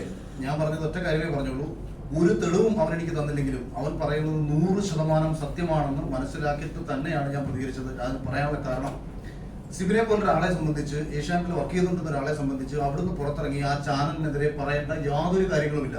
അവന്റെ ഉള്ളിൽ എത്രത്തോളം വേദന ഉണ്ടായിട്ടുണ്ട് എന്നുള്ളതിന്റെ ഒരു വലിയ തെളിവാണ് ചെന്നൈ പോലൊരു സ്ഥലത്ത് പോയിട്ട് ആദ്യം പോലീസ് സ്റ്റേഷനിൽ പോയിട്ട് പരാതി കൊടുത്തപ്പോൾ സ്വീകരിക്കാതിരിക്കുകയും വീണ്ടും അതിനെതിരെ പോരാടാൻ ഇദ്ദേഹത്തിന്റെ കൂടെ സഹായത്തോടു കൂടി ബോർഡറി വഴി DGP കൊണ്ട് നിങ്ങൾ എത്ര പേര് പോകും? അപ്പൊ നമുക്ക് എല്ലാവർക്കും ഇത്തരം വലിയ കോർപ്പറേറ്റുകളിൽ നിന്നൊക്കെ പ്രശ്നങ്ങൾ നേരിടേണ്ടി വന്നു കഴിഞ്ഞാൽ നമ്മൾ എന്തെങ്കിലുമൊക്കെ പറയും, ഒരു ഫേസ്ബുക്ക് പോസ്റ്റോ മറ്റു കാര്യങ്ങളൊക്കെ പറഞ്ഞിട്ട് നമ്മൾ അതിനെ ഒന്ന് സ്റ്റോപ്പ് ചെയ്യും. പക്ഷേ ഒരു ചെറുപ്പക്കാരൻ അതിനെതിരെ പോരാടാൻ തീരുമാനിക്കുന്നു. എന്താണ് ലാഭം? അപ്പൊ ഒരു ലാഭവും പ്രതീക്ഷിക്കാതെ ജീവിതത്തിൽ വലിയ നഷ്ടങ്ങൾ, ഇപ്പൊ വർക്ക് ചെയ്തുകൊണ്ടിരുന്ന സിനിമയിൽ നിന്ന് അവന്റെ പേര് മാറ്റി, റിലീസ് ആവാൻ പോകുന്ന സിനിമയിൽ നിന്ന് പേര് മാറ്റി, മറ്റു പല രീതിയിലുള്ള പ്രശ്നങ്ങൾ, ത്രെട്ടുകൾ, ഭീഷണികളൊക്കെ വരുന്ന സമയത്തും അവൻ അങ്ങനെ ഇറങ്ങി തിരിച്ചിട്ടുണ്ടെന്നുണ്ടെങ്കിൽ അവന്റെ ഉള്ളിൽ എവിടെയോ വേദനിക്കപ്പെട്ടിട്ടുള്ള ഒരു മനുഷ്യനുണ്ടായി. ആ വേദനിക്കപ്പെട്ട മനുഷ്യന്റെ ഒപ്പമാണ് ഞാൻ. അന്ന സമയത്തും ഈ മരുന്ന്, ഞാൻ മെഡിക്കൽ കമ്പനിയിൽ വർക്ക് ചെയ്തതാണ്, സൈക്കാട്രിക് ഡിവിഷനുള്ള കമ്പനിയിൽ വർക്ക് ചെയ്തതാണ്, റിസർച്ച് കമ്പനികളിൽ വർക്ക് ചെയ്തിട്ടുള്ളതാണ്. എനിക്കറിയാം ഒരു ഫാർമ കമ്പനികൾ ഏതെല്ലാം രീതിയിൽ ഇത്തരം റിസർച്ചുകൾക്ക് വേണ്ടിയിട്ട് ആൾക്കാരെ ഉപയോഗിക്കുമെന്നുള്ള കാര്യം. അപ്പൊ ഇതും കൂടെ പറഞ്ഞിട്ടാണ് ഞാനും ഈ വിഷയത്തിൽ വന്നത്. ഇനി നിങ്ങൾക്ക് എന്തെങ്കിലും ചോദിക്കേണ്ട നേരത്തെ ഇദ്ദേഹം ചോദിച്ചപ്പോൾ ഞാൻ പറഞ്ഞു ഞാൻ മറുപടി പറയാമെന്ന് പറഞ്ഞു. അതായത് ഈ ഷോയിൽ ഇവർക്ക് തീരുമാനിക്കാം ആരെ ജയിപ്പിക്കണം എന്നുള്ള കാര്യം. ഒരല്പം കഴിവ് അവർക്ക് ഉണ്ടായിരുന്നാൽ മതി. അപ്പൊ ഉദാഹരണത്തിന് കഴിഞ്ഞ സീസൺ എടുക്കാം. തുടക്കത്തിൽ ഈ കഴിഞ്ഞ സീസണിൽ മുന്നിൽ വരാൻ നിന്ന മത്സരാർത്ഥി ഞാൻ ആയിരുന്നില്ല. ഞാൻ ഭയങ്കര നെഗറ്റീവിലായിരുന്നു. വിഷ്ണു ആയിരുന്നു മുന്നിൽ വരാൻ നിന്നിരുന്നത്. അതുകൊണ്ട് തന്നെ ഇവർ എപ്പിസോഡിൽ നിന്ന് വിഷ്ണുവിനെ പരമാവധി ഒഴിവാക്കുകയും വിഷ്ണുവിന്റെ ആദ്യത്തെ ക്യാപ്റ്റൻസി ടാസ്ക് നിങ്ങൾ എടുത്ത് നോക്കുക, അത് പസിൽ ടാസ്ക് ആണ്. പസിലുകൾ അറേഞ്ച് ചെയ്യുന്നത് വിഷ്ണു അല്ല, അവർ അറേഞ്ച് ചെയ്ത് കൊടുക്കുന്ന പസിലാണ് വിഷ്ണുവിന്റെ മുന്നിലേക്ക് എത്തുന്നത്, അല്ലെങ്കിൽ ഒരു മത്സരാർത്ഥിയുടെ മുന്നിലേക്ക് എത്തുന്നത്. ഈ മത്സരത്തിൽ ഈ മത്സരാർത്ഥി വിജയിക്കണോ വേണ്ടയോ എന്ന് മുൻകൂറായിട്ട് തീരുമാനിച്ചുകൊണ്ട് ഒരു ടാസ്ക് അവർക്ക് പ്രിപ്പയർ ചെയ്യാൻ പറ്റും. നമുക്കത് ജയിക്കാൻ പറ്റില്ല. അന്ന് വിഷ്ണുവിന്റെ ഈ പസിൽ വിഷ്ണു എത്ര ശ്രമിച്ചിട്ടും വിഷ്ണുവിനെ സെറ്റ് ചെയ്യാൻ പറ്റുന്നില്ലായിരുന്നു. ആ ടാസ്കിൽ ഷിജുചേട്ടനാണ് ജയിച്ചത്. ആ ടാസ്കിൽ തന്നെ ഷിജുചേട്ടന്റെ ഒപ്പം മത്സരിച്ച ഞാൻ ആരാന്ന് മറന്നുപോയി, ഒരാളുകൂടി ഉണ്ടായിരുന്നു. അയാളുടെ പസിലും അപ്പുറത്തിന് 4 റെഡിയാക്കിയിട്ട് വിഷ്ണുവിന്റെ അത് കുറെ സമയം ട്രൈ ചെയ്തപ്പോഴത്തേക്ക് ബിഗ് ബോസ് അനൗൺസ് ചെയ്തു, നിങ്ങൾ ലിവിംഗ് റൂമിലേക്ക് പോവുക. സമാനമാണ്. ഞാൻ ഇനി 2 കാര്യം കൂടെ പറയാം. കഴിഞ്ഞ സീസണിൽ അവർ ആഗ്രഹിച്ചിരുന്ന ഒരു മത്സരാർത്ഥി ഫിനാലയിൽ എത്തണമെന്നും ആ മത്സരാർത്ഥി വിജയിക്കണമെന്നും അവർക്കൊരു വ്യക്തമായ പ്ലാൻ ഉണ്ടായിരുന്നു. ആ പ്ലാന്റെ അടിസ്ഥാനത്തിൽ പക്ഷേ 63ാമത്തെ ദിവസത്തെ എവിക്ഷനിൽ ആ പർട്ടിക്കുലർ മത്സരാർത്ഥി സെക്കൻഡ് ലാസ്റ്റ് നിൽക്കുകയാണ്, വോട്ടിംഗിൽ സെക്കൻഡ് ലാസ്റ്റ് ആണ്. ഒരു പക്ഷേ വന്നാൽ എവിക്ട് ആയി പോയേക്കാം. അപ്പൊ ആ മത്സരാർത്ഥി ഇവർക്ക് സർവൈവ് ചെയ്യണമെങ്കിൽ ആ മത്സരാർത്ഥിക്ക് ജയിക്കാൻ കഴിയുന്ന ടാസ്കുകൾ കൊടുക്കുകയും മുന്നിൽ നിൽക്കുന്ന ആൾക്കാരെ പിന്നിലേക്ക് കൊണ്ടുവരികയും വേണം. അവിടെയാണ് ടിക്കറ്റ് ഫിനാലെ ടാസ്കിലേക്ക് എത്തുമ്പോൾ അതിന് തൊട്ട് മുമ്പ് ലൈഫ് ഗ്രാഫ് എന്നൊരു ടാസ്ക് വന്നു. നമ്മുടെ ജീവിതത്തിലെ ഉയർച്ച താഴ്ചകളെ കുറിച്ച് പറയുക എന്ന് പറഞ്ഞുകൊണ്ടൊരു ടാസ്ക്. ഇതേ മത്സരാർത്ഥിയാണ് ഹൗസിൽ പല പ്രാവശ്യം പറഞ്ഞുകൊണ്ട് നടന്നത്. എനിക്ക് ജീവിതകഥ പറഞ്ഞ സമയത്ത് പൂർണ്ണമായും പറയാൻ പറ്റില്ല, എനിക്ക് പറയാൻ പറ്റില്ല എന്ന് പറഞ്ഞ് നിരന്തരം പരാതി പറഞ്ഞുകൊണ്ട് നടക്കി. ലൈഫ് ഗ്രാഫ് എന്നൊരു ടാസ്ക് കഴിഞ്ഞ സീസണിലെ ഏറ്റവും ബോറിംഗ് ടാസ്കും എന്നാൽ പാൻ ഇന്ത്യയിൽ ഹിറ്റായ ടാസ്കുമാണ്. നമ്മുടെ ഇതിന്റെ സനാ കഥയോടുകൂടി ഹിറ്റായ ടാസ്കുമാണ്. ഈ ടാസ്ക് ഒരിക്കലും ആരും, കാരണം നിങ്ങൾ ആലോചിച്ചു, നോർമലി പോയിരുന്നെങ്കിൽ ഇത് ഭയങ്കര ബോറിംഗ് ടാസ്കാ. ഒരാഴ്ച മൊത്തം വന്നിരുന്ന മത്സരാർത്ഥികൾ കഥ പറയുക. ഇപ്പൊ ഞാനൊക്കെ വന്ന് പറഞ്ഞ കഥ ഈ പ്രോപ്പർ എപ്പിസോഡുകളല്ല ടെലികാസ്റ്റ് ചെയ്തത്, പ്ലസിലാണ് ടെലികാസ്റ്റ് ചെയ്തത്. പക്ഷെ ഒരു മത്സരാർത്ഥിക്ക് പുറത്ത് സപ്പോർട്ട് കിട്ടാൻ അവർ ആ ഹൗസിനുള്ളിൽ ഉന്നയിച്ചുകൊണ്ടിരുന്ന ആക്ഷേപം, അതായത് അവരുടെ പരാതികൾക്ക് വേണ്ടിയിട്ട് ഒരു ടാസ്ക് പ്ലാൻ ചെയ്യുന്നു. അത് കഴിഞ്ഞ് ടിക്കറ്റ് ഫിനാലെ വരുന്നു. ഇപ്പൊ എനിക്കെന്ന് പറയുന്നത് ഭയങ്കര ശാരീരികമായിട്ട് ബുദ്ധിമുട്ടുള്ള സമയമായിരുന്നു. ഒരിക്കലും എനിക്ക് ടിക്കറ്റ് ഫിനാലിൽ ഇവർ തന്ന ടാസ്ക് ജയിക്കാൻ പറ്റില്ല. ഷിജു ചേട്ടൻ നടുവേദന പിടിച്ച് കിടക്കുന്ന ആളെ ജയിക്കാൻ പറ്റില്ല. വിഷ്ണുവും മിഥുനും ഞങ്ങളുടെ സ്വഭാവം അനുസരിച്ച് ഈ രാവിലെ തൊട്ട് വൈകുന്നേരം വരെ 15-16 മണിക്കൂർ കുത്തിയിരുന്ന ടാസ്ക് ജയിക്കില്ല. പക്ഷെ 15-16 മണിക്കൂർ കുത്തിയിരുന്നാൽ ആര് വിജയിക്കുമെന്ന് അവർക്കൊരു പ്ലാൻ ഉണ്ടായിരുന്നു. ആ പ്ലാനിനെ അപ്രതീക്ഷിതമായിട്ട് മറികടന്ന ഒരാളായിരുന്നു നാദ്ര. 2 ടാസ്കിൽ നാദ്ര വിജയിച്ചു. 3ാമത്തെ ടാസ്ക്, അതാണ് ഞാൻ പറയുന്നത്, സ്വിമ്മിംഗ് പൂളിൽ ഒരു കോയിൻ ഇടുന്ന ടാസ്ക് ആണ്. ഞങ്ങളുടെ ഹൗസിൽ വെള്ളത്തെ ഏറ്റവും കൂടുതൽ ഭയപ്പെട്ടിരുന്ന ആൾ നാദ്രയാണ്. ഞാൻ പറഞ്ഞത് നിങ്ങൾക്ക് കൃത്യമായിട്ട് നിങ്ങൾക്ക് ആലോചിച്ച് മനസ്സിലാക്കാൻ പറ്റും. അപ്പോൾ ആദ്യത്തെ അപ്രതീക്ഷിതമായിട്ട് നാദ്ര ഫസ്റ്റ് ടാസ്കിൽ സെറീന ജയിക്കുന്നു, സെക്കൻഡ് ടാസ്കിൽ നാദ്ര ജയിക്കുന്നു. ആദ്യത്തെ ടാസ്കിൽ 10 പോയിന്റും 2ാമത്തെ ടാസ്കിൽ രണ്ടാമത്തെ നാദ്രയ്ക്ക് 19 പോയിന്റ്, 16 പോയിന്റ് ശോഭയ്ക്ക്, 19 പോയിന്റ് നമ്മുടെ നാദ്രയ്ക്ക്. അടുത്ത 3ാമത്തെ ടാസ്ക് എന്ന് പറയുന്നത് നാദ്ര ഏറ്റവും പിന്നിലേക്ക് പോകണമെങ്കിൽ നാദ്രയ്ക്ക് ഒരിക്കലും വിജയിക്കാൻ പറ്റാത്ത ഒരു ടാസ്ക് കൊടുത്തത് സ്വിമ്മിംഗ് പൂളിൽ മുങ്ങിത്തപ്പി കോയിൻ എടുക്കുന്ന ടാസ്കാ. വെള്ളത്തിൽ ഇറങ്ങിയാൽ ഭയന്ന് വിറച്ച് നിലവിളിക്കുന്ന ഒരാളാണ് നാദ്ര. അപ്രതീക്ഷിതമായിട്ട് നാദ്ര സ്വിമ്മിംഗ് പൂളിൽ ഇറങ്ങിയ സമയത്ത് നാദ്രയുടെ ഒരു ഭയങ്കര, നാദ്ര കണ്ട് മുങ്ങിച്ചാവാൻ പോയിട്ടുള്ളൂ, നാദ്രയ്ക്ക് ഭയങ്കര ഭയം ഉണ്ടാവുകയും വെള്ളം കണ്ട പേടിയുള്ള രോഗമുള്ള ഒരാൾ കൂടിയാണെന്ന് പറഞ്ഞിട്ടുണ്ട്. അങ്ങനെ നാദ്രയെ ഏറ്റവും പിന്നിലേക്ക് കൊണ്ടുപോവുകയും ഇവർ ആഗ്രഹിക്കുന്ന ഒരു മത്സരാർത്ഥിയെ അതുവഴി മുന്നിലേക്ക് കൊണ്ടുവരികയും ചെയ്യണം. അതുപോലെ തൊട്ടടുത്ത് വന്ന പസിൽ ടാസ്കുകൾ. പിന്നെ ഫാമിലി വീക്ക് ഞാൻ ഈ പറഞ്ഞ മത്സരാർത്ഥിയുടെ വീട്ടിൽ നിന്ന് ആരും വരില്ല എന്ന് പറഞ്ഞപ്പോൾ അത് മാറ്റിവെക്കാൻ തീരുമാനിച്ചതാണ്. അതുപോലെ ഇവർക്ക് പ്ലാൻ ചെയ്യും. ഇപ്പൊ ഫാമിലി വീക്കിൽ ഒരാളെയൊക്കെ അകത്തേക്ക് കടത്തിവിടുമ്പോൾ ഡ്രാമ ക്രിയേറ്റ് ചെയ്യാം, അതായത് ഒരു ക്രിയേറ്റീവ് കോൺട്രിബ്യൂഷൻ കൊടുക്കാം. ഉദാഹരണം, ഷിജു ചേട്ടന്റെ കണ്ണ് കെട്ടിവെക്കുന്നു, മകൾ അടുത്ത് വന്ന് നിൽക്കുമ്പോൾ അവിടെ ഒരു വൈകാരികമായിട്ടൊരു അന്തരീക്ഷം ഉണ്ടാവും. ഇപ്പം അച്ഛനായ ഞാൻ ഫ്രീസ് ആയിട്ട് നിൽക്കുകയും എന്റെ മക്കൾ എന്റെ അടുത്ത് വന്ന് നിൽക്കുകയും ഞാൻ ഫ്രീസ് ആണ്, മക്കളുടെ എല്ലാ റിയാക്ഷനും കണ്ടുകൊണ്ട് നിൽക്കുമ്പോൾ സ്വാഭാവികമായിട്ടും ഒരു വൈകാരിക തലത്തെ ഇവർക്ക് ക്രിയേറ്റ് ചെയ്യിച്ചെടുക്കാം. അതായത് മത്സരാർത്ഥികളിൽ നിന്ന് സ്വാഭാവികമായി ഉണ്ടായില്ലെങ്കിലും ക്രിയേറ്റ് ചെയ്യിച്ചെടുക്കാൻ പറ്റും. പക്ഷെ അതേസമയം അത് എനിക്ക് അങ്ങനെ തന്നില്ല. എന്റെ കാര്യത്തിൽ അപ്രതീക്ഷിതമായി സംഭവിച്ചതാണ്. എനിക്ക് പ്ലെയിൻ എൻട്രിയാണ്. അതായത് എന്റെ വൈഫും കുട്ടികളും സ്ട്രെയിറ്റ് ആയിട്ട് കയറി വരികയാണ്. അവിടെ ആ ഡ്രാമ അവിടെ സംഭവിച്ചത് നോർമൽ ആയിരുന്നു, നാച്ചുറൽ ആയിരുന്നു. മറ്റുള്ളവർക്ക് വേണ്ടിയിട്ട് ഇവരെന്ത് ചെയ്തു, ബാക്കപ്പ് സപ്പോർട്ട് കൊടുത്തേണ്ടിരുന്നു. അപ്പൊ ഞാൻ ഈ പറഞ്ഞത് കൃത്രിമത്വം കാണിക്കുകയല്ല, അവർക്ക് ഫേവർ ചെയ്ത് വിജയിക്കാൻ ശേഷിയുള്ള ഒരു മത്സരാർത്ഥിക്ക് വേണ്ടിയിട്ട് പരമാവധി ചെയ്യാം. ഇപ്പൊ തുടക്കത്തിൽ നമ്മളെ തോൽപ്പിക്കാൻ വേണ്ടി ഒരു ടാസ്ക് പ്ലാൻ ചെയ്യാം. ഇപ്പൊ സിബിൻ ഉദാഹരണത്തിന് ജിൻഡോ നന്നായി പെർഫോം ചെയ്യുന്ന ഒരാളാണെന്നും ജിൻഡോയ്ക്ക് പർട്ടിക്കുലർ ടാസ്കുകളിൽ കഴിവുണ്ടെന്നും അവരുടെ ഒരു മത്സരാർത്ഥിക്ക് ആ കഴിവല്ല വേറൊരു കഴിവാണെങ്കിൽ ഒരു ടാസ്ക് കൊണ്ടുവരെ ഡൗൺ ആക്കുക. ഇപ്പൊ ഹോട്ടൽ ടാസ്കിൽ എന്നെ സെക്യൂരിറ്റി ആയിട്ടാണ് നിർത്തുന്നത് കഴിഞ്ഞ സീസണിൽ. സെക്യൂരിറ്റിക്ക് എന്ത് ചെയ്യാൻ പറ്റും? അവിടെ യാതൊരു റോളും ഇല്ല ടാസ്കിൽ, കാരണം പുറത്തു പോയി നിൽക്കണം. പക്ഷെ നമ്മൾ അതിനെ അതിജീവിച്ച്, അതായത് അവിടെ നിന്ന് എനിക്കെതിരെ പ്ലാൻ ചെയ്തുകൊണ്ടിരിക്കുന്ന കാര്യങ്ങൾ നമ്മൾ മനസ്സിലാക്കി അതിജീവിച്ചത് കൊണ്ടാണ് സർവൈവ് ചെയ്ത് മുന്നിൽ വരാൻ പറ്റിയതും അത് പ്രേക്ഷകർ തിരിച്ചറിഞ്ഞത് കൊണ്ടാണ് വിജയിക്കാൻ പറ്റിയതും. എന്നിട്ട് ഞാൻ പറഞ്ഞല്ലോ, ഫിനാലയിൽ റോബോട്ടിക് ആയിട്ട് വോട്ടുകൾ വന്ന് കയറി അത് പിടിച്ചതാണ്. അത് എന്തുകൊണ്ട് പിടിച്ചു എന്ന് ചോദിച്ചാൽ, കഴിഞ്ഞ സീസണിലെ ക്രിയേറ്റീവ് ഡയറക്ടർ വളരെ സാമാന്യ മര്യാദയുള്ള, ഉത്തരവാദിത്വ ബോധമുള്ള, അല്ലെങ്കിൽ ഒരു ഷോ നന്നായിട്ട് പോകണമെന്ന് ആഗ്രഹിക്കുന്ന ഒരു ലേഡി ആയിരുന്നു. അവരും ഇപ്പോ ഞങ്ങൾ ഈ ആരോപണം ഉന്നയിച്ച ആൾക്കാരും തമ്മിൽ വലിയ അടിയാണ് കഴിഞ്ഞ സീസണിൽ നടന്നത്. അവരുടെ ഒരൊറ്റ കടുംപിടുത്തമായിരുന്നു ഈ ഷോ നന്നായി തന്നെ വരണം, അതായത് പ്രേക്ഷകർ ആഗ്രഹിക്കുന്ന ഒരു മത്സരാർത്ഥി ജയിച്ചു വരണം. അതിനാണ് ചില ആൾക്കാർ പറഞ്ഞത് എനിക്ക് ഫേവറിസം കിട്ടിയെന്നൊക്കെ ചിലർ പറഞ്ഞു. എനിക്കൊരു ഫേവറിസം കിട്ടിയിട്ടില്ല. നല്ലൊരു മത്സരാർത്ഥി എന്ന നിലയിൽ പ്രേക്ഷകർ ഇഷ്ടപ്പെടുന്ന ഒരു മത്സരാർത്ഥി ജയിച്ചു വരട്ടെ എന്ന രീതിയിൽ അവരവരുടെ കടുംപിടുത്തം പിടിച്ചിട്ടുണ്ടായിരുന്നു. അങ്ങനെ ദിസ് ഈസ് ടോട്ടലി അൺഫെയർ എന്ന് പറഞ്ഞിട്ട് ഞങ്ങൾ ഈ പറഞ്ഞ ആൾക്കാർ മെസ്സേജ് അയച്ചിട്ട് എന്റെ പാക്കപ്പ് പാർട്ടി, ഞാൻ വിജയിച്ച പാർട്ടിക്ക് പങ്കെടുത്തിട്ടില്ല. ഞാൻ വിജയിച്ച ദിവസം ഏഷ്യാനെറ്റിന്റെ ഒരാൾ പോലും അന്നേ ദിവസത്തെ പാക്കപ്പ്, അന്ന് രാത്രിയിലെ പാക്കപ്പ് പാർട്ടിയിൽ പങ്കെടുക്കാതെ പോയതാണ്. കാരണം അവരാഗ്രഹിച്ചതും അവർ ചിന്തിച്ചത് ഇതാണ് അല്ല. കാര്യം മുൻകൂറായിട്ട് ഷോയിൽ കയറുന്നതിന് മുൻപേ വാക്ക് കൊടുത്ത് ഒന്നുകിൽ ഷെയർ വാങ്ങിയിട്ടോ അല്ലെങ്കിൽ മറ്റെന്തെങ്കിലും രീതിയിൽ ഭാവിയിൽ പ്രയോജനം കൊടുത്തു എടുത്താന്ന് പറഞ്ഞിട്ടോ ആ പ്ലാനുകൾ പൊളിഞ്ഞു. അതിന്റെ ദേഷ്യം ഇവർക്കുണ്ടായിരുന്നു. അല്ല, ഇനി ഞാൻ വിജയിച്ച ആളല്ലേ, ഞാൻ ജയിച്ചതിന് ശേഷം ഞാൻ എന്നിട്ട് ഞാൻ പറയാം, ഞാൻ ഏഷ്യാനെറ്റിന്റെ ഫസ്റ്റ് ഒരു പ്രൊമോ ഷൂട്ടിനാണ് പോകുന്നത്, ഒരു സീരിയലിന്റെ പ്രൊമോ ഷൂട്ട്.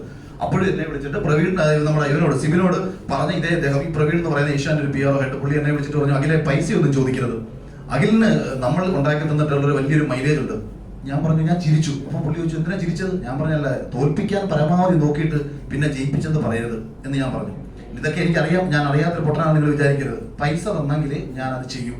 അപ്പം പൈസ തരരുത്. അപ്പൊ ഇതായിരുന്നു തുടക്കത്തിൽ ഇറങ്ങിയതിനു ശേഷം ഉണ്ടായിരുന്നു. പക്ഷെ എനിക്ക് അത് പറയേണ്ട കാര്യമില്ല, ഇപ്പോഴും ഇത് പറയേണ്ട കാര്യം എനിക്കില്ല. കാര്യം എന്ന് വെച്ചാൽ ഒരാളുടെ ഒരു പ്രശ്നം എന്റെ മുന്നിലേക്ക് എത്തിയപ്പോ എനിക്ക് നിശബ്ദത പാലിച്ചൂടെ? എനിക്ക് എന്താണ് നഷ്ടം? ഇപ്പൊ ഒരുപക്ഷെ സാബുവിന്റെ സ്ഥാനത്ത് ഞാൻ കയറി പോകേണ്ട ആളായിരിക്കാം. ഹോട്ടൽ ടാസ്കിൽ ഒരുപക്ഷെ എന്നെ അവർ വിളിച്ചേനെ. അല്ല, ഇതിന്റെ പിന്നിലൊക്കെ പ്രവീണാണോ? ഇപ്പൊ പറഞ്ഞു വെച്ചപ്പോ ഇതിന്റെ പിന്നിലൊക്കെ പ്രവീൺ എന്നോട് അന്ന് പറഞ്ഞ ആള് പ്രവീണാണ്. പ്രവീൺ ചിലപ്പോൾ ഇവനായിട്ട് ബന്ധപ്പെട്ടിട്ടുണ്ടായിരിക്കും. അതുപോലെ ചാനലിലുള്ള മറ്റുള്ള ആൾക്കാരും ഉണ്ടായിരിക്കും. ഒരുപാട് ഒന്നിലധികം ആൾക്കാർ നിയന്ത്രിക്കുന്ന ഷോ അല്ലേ ഇത്. അതിന് എനിക്ക് എന്നോട് അന്ന് സംസാരിച്ച ആള് പ്രവീൺ എന്ന് പറയുന്ന ഏഷ്യാനെറ്റിന്റെ PR ഹെഡ് ആയിരുന്നു. അന്ന് എന്നോട് സംസാരിച്ച ആള് അന്ന് ഞാൻ പറഞ്ഞത്, ഈ പ്രോഗ്രാം കഴിഞ്ഞിട്ട് പൈസ മേടിക്കണ്ട എന്ന് പറഞ്ഞില്ല. എന്റെ അടുത്ത് ഷെയർ ചോദിച്ചു, ഷെയർ ചോദിച്ചു കഴിഞ്ഞാൽ പിന്നെ എനിക്ക് കൊടുക്കാനൊന്നുമില്ല, പിന്നെ അണ്ടർഗ്രൗണ്ട് പോയി കൊടുക്കാനില്ല.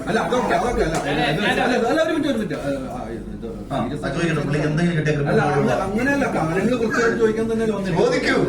താങ്കൾ പറഞ്ഞ പ്രവീണിന്റെ കാര്യം ഈ താങ്കളുടെ ഒരു വിഷയത്തിൽ മാത്രമാണല്ലോ. ഇതിന്റെ ഒക്കെ പിന്നിൽ പ്രവീൺ ഉണ്ടെന്ന്, പ്രവീണാണെന്ന് താങ്കൾ വിശ്വസിക്കുന്നുണ്ടോ? ഈ സിബിന്റെ കേസിലൊക്കെ പ്രവീണാണ് താങ്കൾ വിശ്വസിക്കുന്നത്? അദ്ദേഹവും ഉണ്ടാവും. കാര്യം അദ്ദേഹം ഉത്തരവാദിത്തപ്പെട്ട പോസ്റ്റ് ഇരിക്കുന്നതാണ്. ഞാൻ പറഞ്ഞത്, എന്നോട് പേഴ്സണലി പറഞ്ഞത്, അന്നത്തെ വിഷയത്തിൽ സംസാരിച്ചത് ഇദ്ദേഹമായിരുന്നു. പൈസ മേടിക്കരുത്, കോൺട്രാക്ട് ഉണ്ട്, തിരിച്ച് സംസാരിക്കരുത് എന്ന് പറഞ്ഞ് ഇത്തരം ഭയപ്പെടുത്തലുകൾ ആദ്യത്തെ നടത്തിയ ആള് പ്രവീൺ എന്ന് പറഞ്ഞ അദ്ദേഹമാണ്. ഇപ്പൊ ഈ ശോഭ തന്നെ പറഞ്ഞല്ലോ, പ്രവീൺ ചേട്ടനാണ് ശോഭയെ ബിഗ് ബോസിലേക്ക് കയറ്റി വിട്ടെന്ന് പറഞ്ഞത്. ഇപ്പൊ ജാൻമണി എനിക്കെതിരെ ഒരു വീഡിയോ ചെയ്ത് സംസാരിച്ച സമയത്ത് ജാൻമണി തന്നെ സിബിനോട് പറഞ്ഞു, ജാൻമണിയെ ഹോട്ടൽ ടാസ്ക് കയറ്റി വിടാം, ഗസ്റ്റായിട്ട് കയറ്റി വിടാം, അഖിൽമാർക്കെതിരെ വീഡിയോ ചെയ്യും. ഈ മറ്റേ അപ്സരയുടെ ഹസ്ബൻഡ് ആൽബി, ഇവർ ഈ പെൺകുട്ടിയെ, അതാ ഞാൻ പറഞ്ഞത്, ഈ പാവം പിടിച്ചവനെ ചതിച്ചതായി വരും. അത് അഖിൽമാരുടെ ഹേറ്റേഴ്സ് മൊത്തം വോട്ട് ചെയ്തോണ്ട് ഇപ്പൊ ചനത്തിക്കോളാൻ പറഞ്ഞു. ഇതെല്ലാം പ്ലാനാണ് ഇവർക്ക്. ഇങ്ങനെ അതായത് മനഃപൂർവ്വം ചെയ്യുന്നതിനും പിടിക്കുന്നതിനും ഒക്കെ തന്നെ ഇവർക്ക് ഒരു പ്ലാൻ ഉണ്ടാവും. പിന്നെ ഇത് നമ്മളിപ്പോ ഇത് ഈ പറഞ്ഞതുകൊണ്ട് ലാഭത്തിനോ മറ്റൊന്നിനോ ഒന്നും വേണ്ടിയിട്ട് പറഞ്ഞതല്ല. നമ്മുടെ ഉള്ളിലൊരു നീതി ബോധം. ഇപ്പൊ നിങ്ങൾ ഇത്രയും പേര് ഇവിടെ വന്നു, അത് തന്നെ ഏറ്റവും വലിയൊരു കാര്യമായിട്ടാണ് ഞാൻ കാണുന്നത്. വേണമെന്നുണ്ടെങ്കിൽ ഇതിനെ തള്ളിക്കളയാം. പക്ഷെ നിങ്ങൾ ഇത്രയും പേര് സപ്പോർട്ട് ചെയ്യാൻ വന്നില്ലേ, അത്തരം നീതിബോധം എല്ലാവർക്കും ഉണ്ടാവണമെന്നാണ് ഞാൻ പറയുന്നത്. താങ്കൾ ആരോപിച്ച ആരോപണത്തിലും പ്രവീണാണോ? ഏതായിരുന്നു? താങ്കൾ പീഡനാരോപണമൊക്കെ എന്നെ പീഡിപ്പിച്ചിട്ടില്ല. അല്ല, പറഞ്ഞിട്ടുണ്ടാവുമല്ലോ, താങ്കൾ പീഡിപ്പിക്കാനുള്ള ആളല്ലോ. താങ്കളുടെ അടുത്ത് സ്ത്രീകൾ പറഞ്ഞിട്ട് ഈ ആളുടെ പേരാണ് പറഞ്ഞിരിക്കുന്നത്. താങ്കളുടെ അടുത്ത് ഈ പേരാണ് പറഞ്ഞിരിക്കുന്നത്. അല്ല, ഇത് തീർച്ചയായിട്ടും സിവിലെത്തികൾ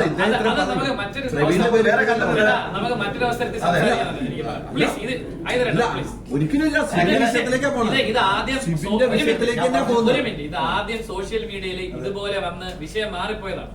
അതെ, അതുകൊണ്ട് സത്യത്തിൽ അത് അന്ന് ഞാൻ വിഷയം ഉറപ്പിച്ചത് അത് വേണ്ട.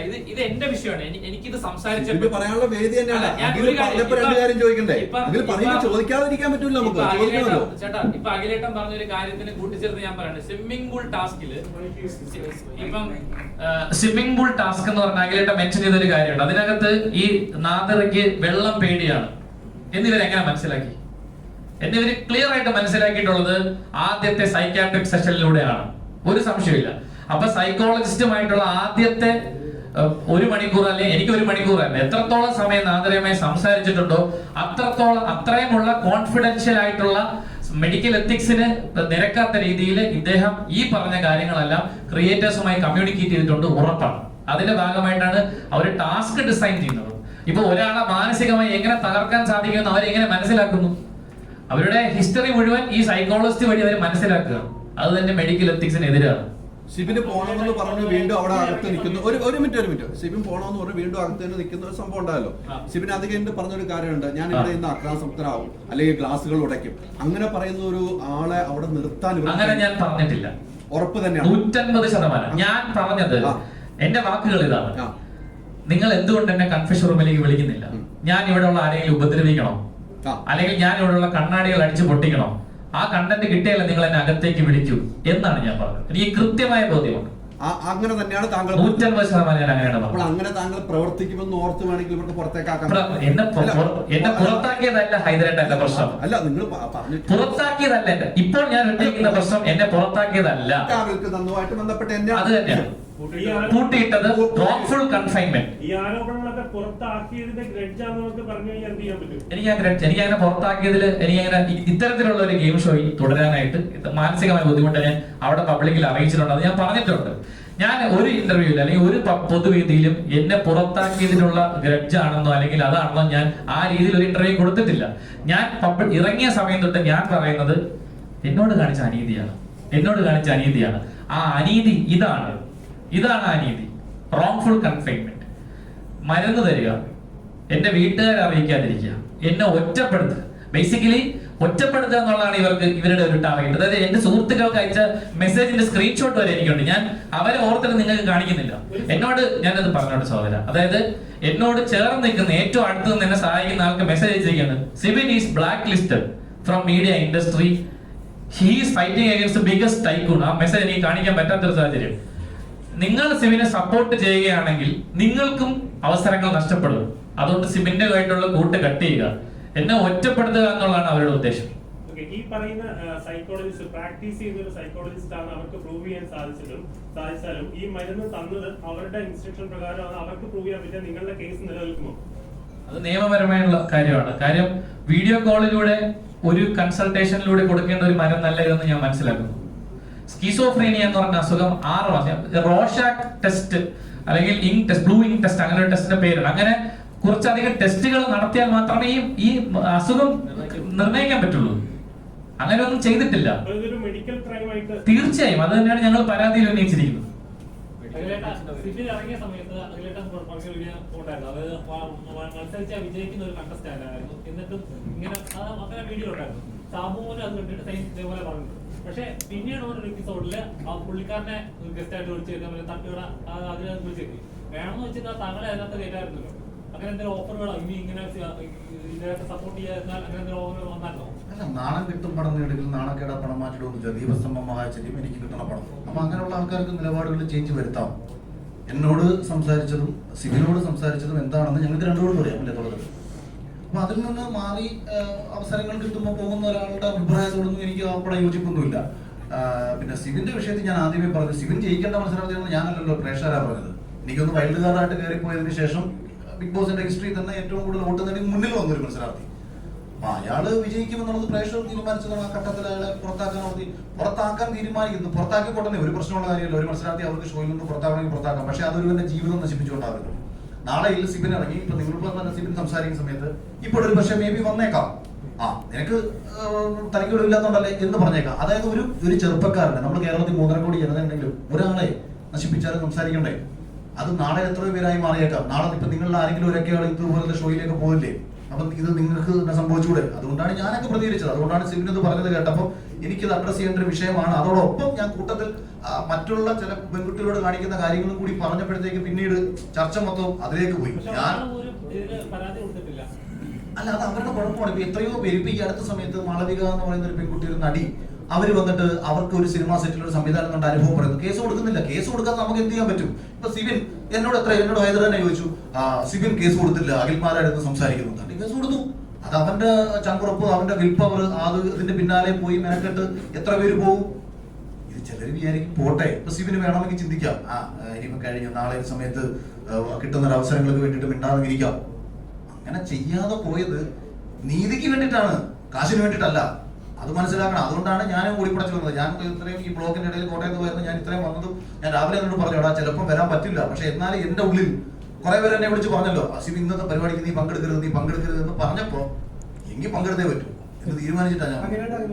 ഇപ്പോ അഖിൽമാരാറ്, സിബിൻ, ഇപ്പോ വക്കീലുണ്ട്, എല്ലാവരും കൂടി ഇപ്പൊ തിരിഞ്ഞു വന്നിരിക്കുന്ന നമ്മളെല്ലാവരും കൂടി അല്ല നിങ്ങളെല്ലാവരും കൂടി തിരിഞ്ഞു വന്നിരിക്കുന്ന ഈ പ്രശ്നത്തിന്റെ മുഖ്യ എതിരാളി എന്റെ മോർഷൈനാണോ, ഏഷ്യാനെറ്റ് ആണോ, അല്ലെങ്കിൽ വ്യക്തികളാണോ? കമ്പനിയല്ല. കമ്പനിയെ നമ്മളെങ്ങനെ അത് പറയാൻ പറ്റും? വ്യക്തികളാണ്. ഈ ഷോ അല്ല കുഴപ്പം. ഇപ്പൊ ബിഗ് ബോസ് എന്ന സീസണിലൂടെ നിങ്ങളെ പരിചയപ്പെടുത്തിയ ആളാണ് ഞാൻ എന്റെ ഷോ നന്നാവണമെന്ന് എല്ലാ കാലം ആഗ്രഹിക്കുന്ന ഒരാളാണ് ഞാൻ. ഇപ്പൊ നിങ്ങൾ സിബിനെയും ഇപ്പൊ നിങ്ങൾ മാധ്യമ മേഖലയിൽ പ്രവർത്തിക്കുന്നു, നിങ്ങൾ മാധ്യമ പ്രവർത്തകരാണെന്ന് പറയുമ്പോഴത്തേക്ക് നിങ്ങൾ വർക്ക് ചെയ്യുന്ന ഒരു സ്ഥാപനത്തിനെ പറ്റിയിട്ട് വളരെ മോശം അഭിപ്രായം ഒരു പർട്ടിക്കുലർ വ്യക്തി ഉണ്ടാക്കിയാൽ നിങ്ങൾക്ക് നാണക്കേടല്ലേ അത്? ഒരു സംശയം ചോദിക്കട്ടെ, എന്തുകൊണ്ട് നിങ്ങൾ വ്യക്തികളുടെ പേര് പുറത്ത് പറയുന്നില്ല? ഇപ്പം അഖിലിന്റെ ആരോപണം, മരണ ആരോപണമാണെങ്കിലും വ്യക്തികളുടെ പേര്, ഇത് ചെയ്ത ആൾക്കാരുടെ പേര് പറയുന്നില്ല. ഇപ്പൊ ഇതാണെങ്കിലും ആ ചെയ്ത മീൻസ് വോയിസ് മെസ്സേജ് അയച്ച ആളുടെ പേര് പറയുന്നില്ല. അത് ആക്ച്വലി പ്രേക്ഷകരിൽ ഒരു സംശയം ഉണ്ടാക്കുന്നില്ലേ? അല്ല, ആ ഒരു സംശയം വേണ്ട. കാര്യം ഓൾറെഡി അത് കേസ് സ്റ്റാർട്ട് ചെയ്തിട്ടുണ്ട്. അപ്പം അത് തന്നെ പേര് വന്നു കഴിഞ്ഞു. എനിക്ക് പെൺകുട്ടികളുടെ പേര് പറഞ്ഞില്ലെന്ന് പറഞ്ഞാൽ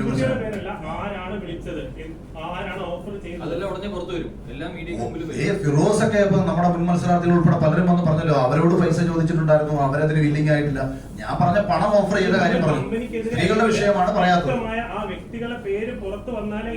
വരും, എഫ്ഐആർ രജിസ്റ്റർ ചെയ്ത് കഴിഞ്ഞാൽ നിങ്ങൾക്ക് എഫ്ഐആറിന്റെ കോപ്പി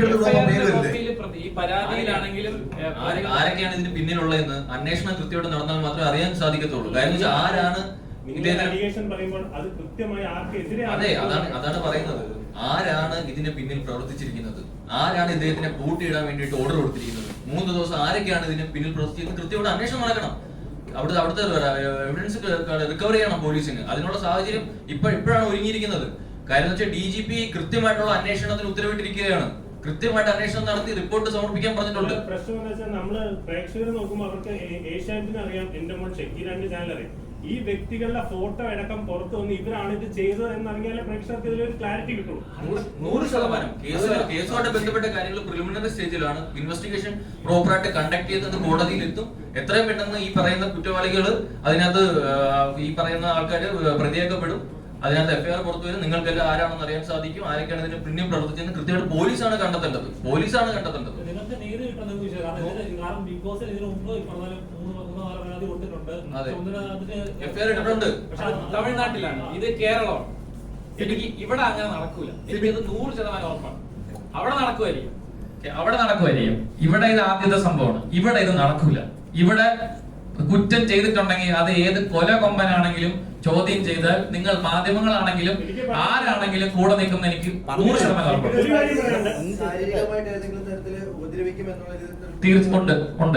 ഉണ്ട്. നിങ്ങൾ ഇവരുടെ പേരെല്ലാം പറയാൻ തയ്യാറായിട്ട് അക്കമിട്ട് അവരുടെ ഫോട്ടോ എല്ലാം വെളിപ്പെടുത്തിയിട്ട് ഒരു പ്രസ് മീറ്റ് കൂടെ വിളിക്കണം എന്നാണ് ഞാൻ പറയുന്നത്. തീർച്ചയായിട്ടും അതാ ഞാൻ പറഞ്ഞത്. ഈ എഫ്ഐആർ കൈ കിട്ടിക്കഴിഞ്ഞാൽ ഇവരൊക്കെ പ്രതികളാണ് അല്ലെ?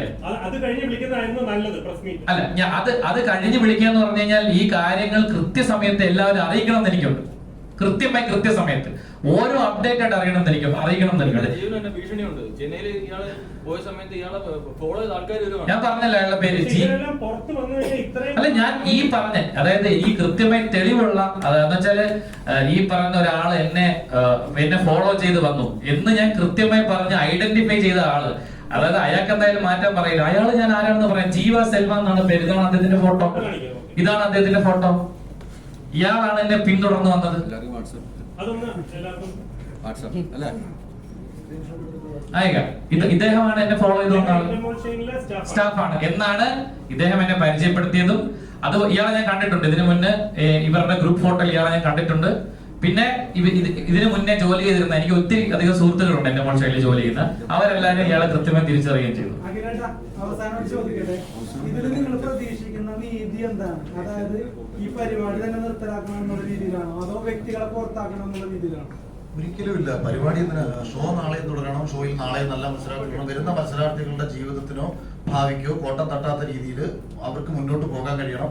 അതോടൊപ്പം തന്നെ ഈ ഷോയെ ഉപയോഗിച്ചുകൊണ്ട് മര്യാദകേടുകൾ കാണിച്ചുകൊണ്ടിരിക്കുന്ന ആൾക്കാർക്കെതിരെ നടപടി ഉണ്ടാവണം.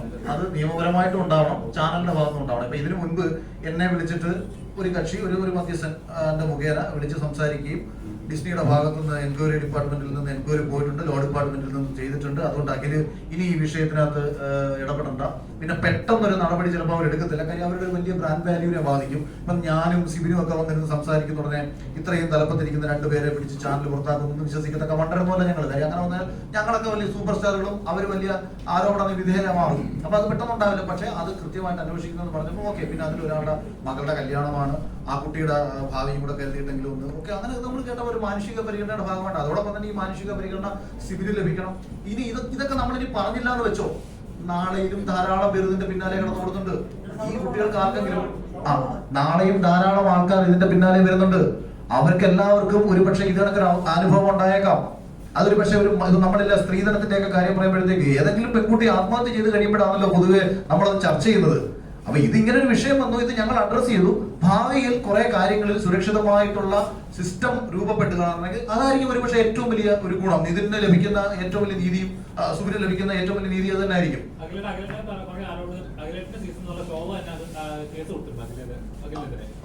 ആരോപണത്തിനല്ല കേസ് കൊടുക്കുന്നത്. എനിക്കെതിരെ കേസൊന്നും അല്ല, സൈബറിൽ എല്ലാവർക്കും എതിരെ. അതായത് ഇങ്ങനെ ആരോപണം പിന്നീട് പല ഇന്റർവ്യൂസിന് താങ്കൾക്കെതിരെ പറഞ്ഞിട്ടുണ്ടായിരുന്നു. പക്ഷെ ഒരാൾ പോലും അതിൽ അന്നൊരു തിയേറ്റർ വെച്ച ഓഡിയോയിൽ കേൾപ്പിച്ചിട്ടുണ്ട്.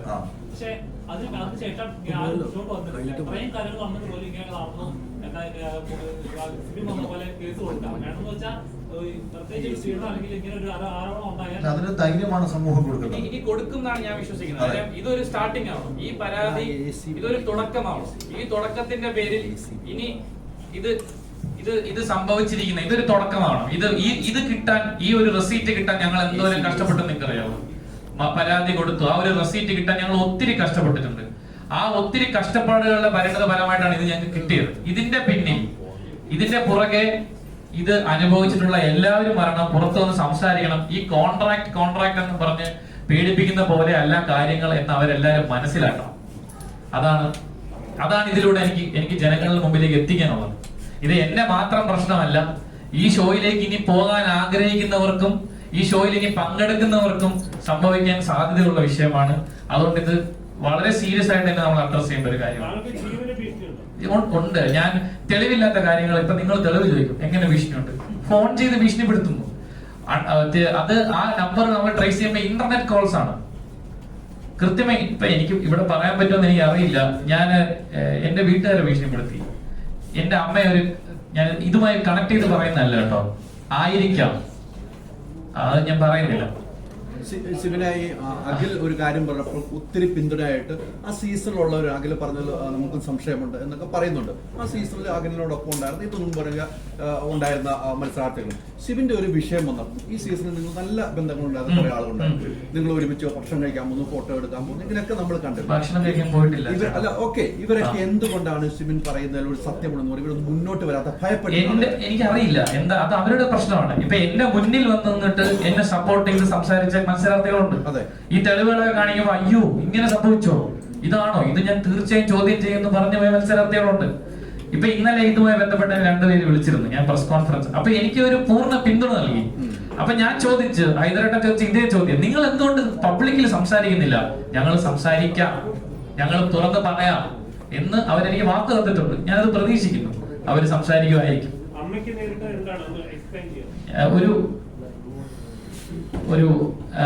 ഒരു രാവിലെ എന്റെ അമ്മയുടെ നമ്പറിലേക്ക് ഒരു ഭീഷണി കോൾ വരികയാണ്. ആ ഭീഷണി കോൾ വന്നതിന്റെ ഫലമായിട്ട് അവരത് സ്ഥിരമായതുകൊണ്ട് അവരത് ചീത്ത പറഞ്ഞ് വെച്ച് കട്ട് ചെയ്ത് പോകുന്നു. പോകുന്ന വഴിക്ക് അവര് സ്ഥിരമായി എന്നെ മമ്മിയും പപ്പയും പോകുന്ന ഒരു വഴിയുണ്ട്. മമ്മിയെ ജോലിക്ക് വിടാൻ പോകുന്നതാണ്. വരുന്ന വഴിയിൽ ഒരു കാർ അവര് തട്ടിയിട്ട് വീഴാത്തതുകൊണ്ട് റിവേഴ്സിൽ ഒന്ന് ഇടിച്ചിട്ട് അങ്ങനെ ഇടിച്ച് എന്റെ മമ്മിയുടെ കൈ എൽബോ പൊട്ടി. അനന്തപുരി ഹോസ്പിറ്റലില് തിരുവനന്തപുരത്ത് അനന്തപുരി ഹോസ്പിറ്റലിൽ ഇന്നലെ സർജറി കഴിഞ്ഞ് ഇപ്പൊ മമ്മി ICU ഇന്നലെ പുറത്തേക്ക് കൊണ്ടുവന്നു. നേരെ സർജറി ഇൻസിഡന്റ് ഉണ്ടായത്. മമ്മി ഇപ്പം ട്രീറ്റ്മെന്റിലാണ്. അപ്പൊ നമ്മൾ ഈ പരാതി കൊടുത്തിട്ടുണ്ട്. ഇതിന്റെ പേരിൽ പരാതിയുമായി മുമ്പോട്ട് അത് ഇതുമായി കണക്ട് ചെയ്യുന്നില്ല ഞാൻ ആവാമെന്നുള്ള കാര്യം. ആ നമ്പർ അത് കാറിന്റെ നമ്പർ മുമ്പിലുള്ള ഒരു എന്റെ തന്നെ ഒരു സുഹൃത്തിന്റെ CCTV ക്യാമറയിൽ നിന്ന് നമ്പർ ചെക്ക് ചെയ്തപ്പോ അതൊരു ഡിയോ സ്കൂട്ടറിന്റെ നമ്പർ അല്ല, കാറിന്റെ നമ്പർ അല്ല, ഫേക്ക് നമ്പറാണ്. അപ്പോ അല്ല, അത് ഓബ്വിയസ്ലി ചിലപ്പം മറ്റെന്തെങ്കിലും ആയിട്ടുള്ള വിഷയമുള്ള കാർ ആയിരിക്കാം. പക്ഷെ ഇങ്ങനെ ഒന്ന് ഇടിച്ചു, ഇങ്ങനെ ഒരു പ്രശ്നം സംഭവിച്ചു എന്റെ ലൈഫില്. വലിയറ പോലീസ് സ്റ്റേഷനിൽ നമ്മൾ പരാതി അങ്ങോട്ട് പോയിട്ടുണ്ട്. മമ്മിയുടെ കണ്ടീഷൻ ഒന്ന് സ്റ്റേബിൾ ആയി കഴിഞ്ഞാല് സ്റ്റേറ്റ്മെന്റ് എടുത്ത് FIR ഇടാന്ന് പറഞ്ഞു. എല്ലാ സീസൺ ഇതുപോലെയൊക്കെ തന്നെയാണ്. അത് അവർക്ക് തൊടാൻ പറ്റാതെ കയറി വരുന്ന ആൾക്കാരുണ്ട്. അങ്ങനെ വന്നപ്പോൾ അതിനെയും ദിസ് അൺഫെയർ എന്ന് പറഞ്ഞ് ആ ബാക്കപ്പ് പാർട്ടിയിൽ നിന്ന് മാറിയെന്ന കാര്യം ഇപ്പൊ ചേട്ടൻ പറഞ്ഞില്ലേ, അങ്ങനെയാണ് അവർ പ്രതിഷേധിക്കുന്നത്. അത് ഈ തവണ നടക്കാതിരിക്കാനാണ് ഈ കഴിഞ്ഞ തവണത്തെ ക്രിയേറ്റീവ് ഡയറക്ടറിനെ ഇവർ മനഃപൂർവ്വം മാറ്റി അവര് പറഞ്ഞാൽ കേൾക്കുന്ന അല്ലെങ്കിൽ അവരുടെ പരിധിയിൽ നിൽക്കുന്ന ഒരു ക്രിയേറ്റീവ് ഡയറക്ടറിനെ ഇപ്രാവശ്യം വെച്ചത്. എന്താ മർദ്ദിക്കുന്നല്ല, ഉപദ്രവിക്കും. നിനക്ക് വെളിയിറങ്ങി നടക്കണ്ടേ എന്നാണ് ചോദ്യം. വെളിയിറങ്ങി നടക്കണ്ടേ? നീ ആർക്കെതിരെയാണ് സംസാരിക്കുന്നത് നിനക്ക് ബോധ്യമുണ്ടോ? ഇല്ല, അൺനോൺ കോൾസ് ആണ്, ഇന്റർനെറ്റ് കോൾസ് ആണ് വരുന്നത്.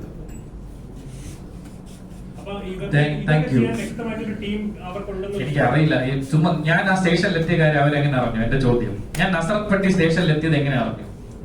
അവിടെ നിന്ന് ഈ ഇന്നോവക്കാർ എന്തിന് ഫോളോ ചെയ്തു? കൃത്യമായ ഇൻഫർമേഷൻ കൊടുത്തിട്ടല്ലേ പോലീസ് സ്റ്റേഷൻ? ഉണ്ടാവാം, അല്ലെങ്കിൽ നമ്മളെ ഫോളോ ചെയ്യേണ്ട കാര്യമില്ലല്ലോ. So thank you so much എല്ലാവർക്കും. നന്ദി. Thank you so much. Thank you അഖിലേട്ട. താങ്ക് യു വന്ന എല്ലാവർക്കും നന്ദി കേട്ടോ.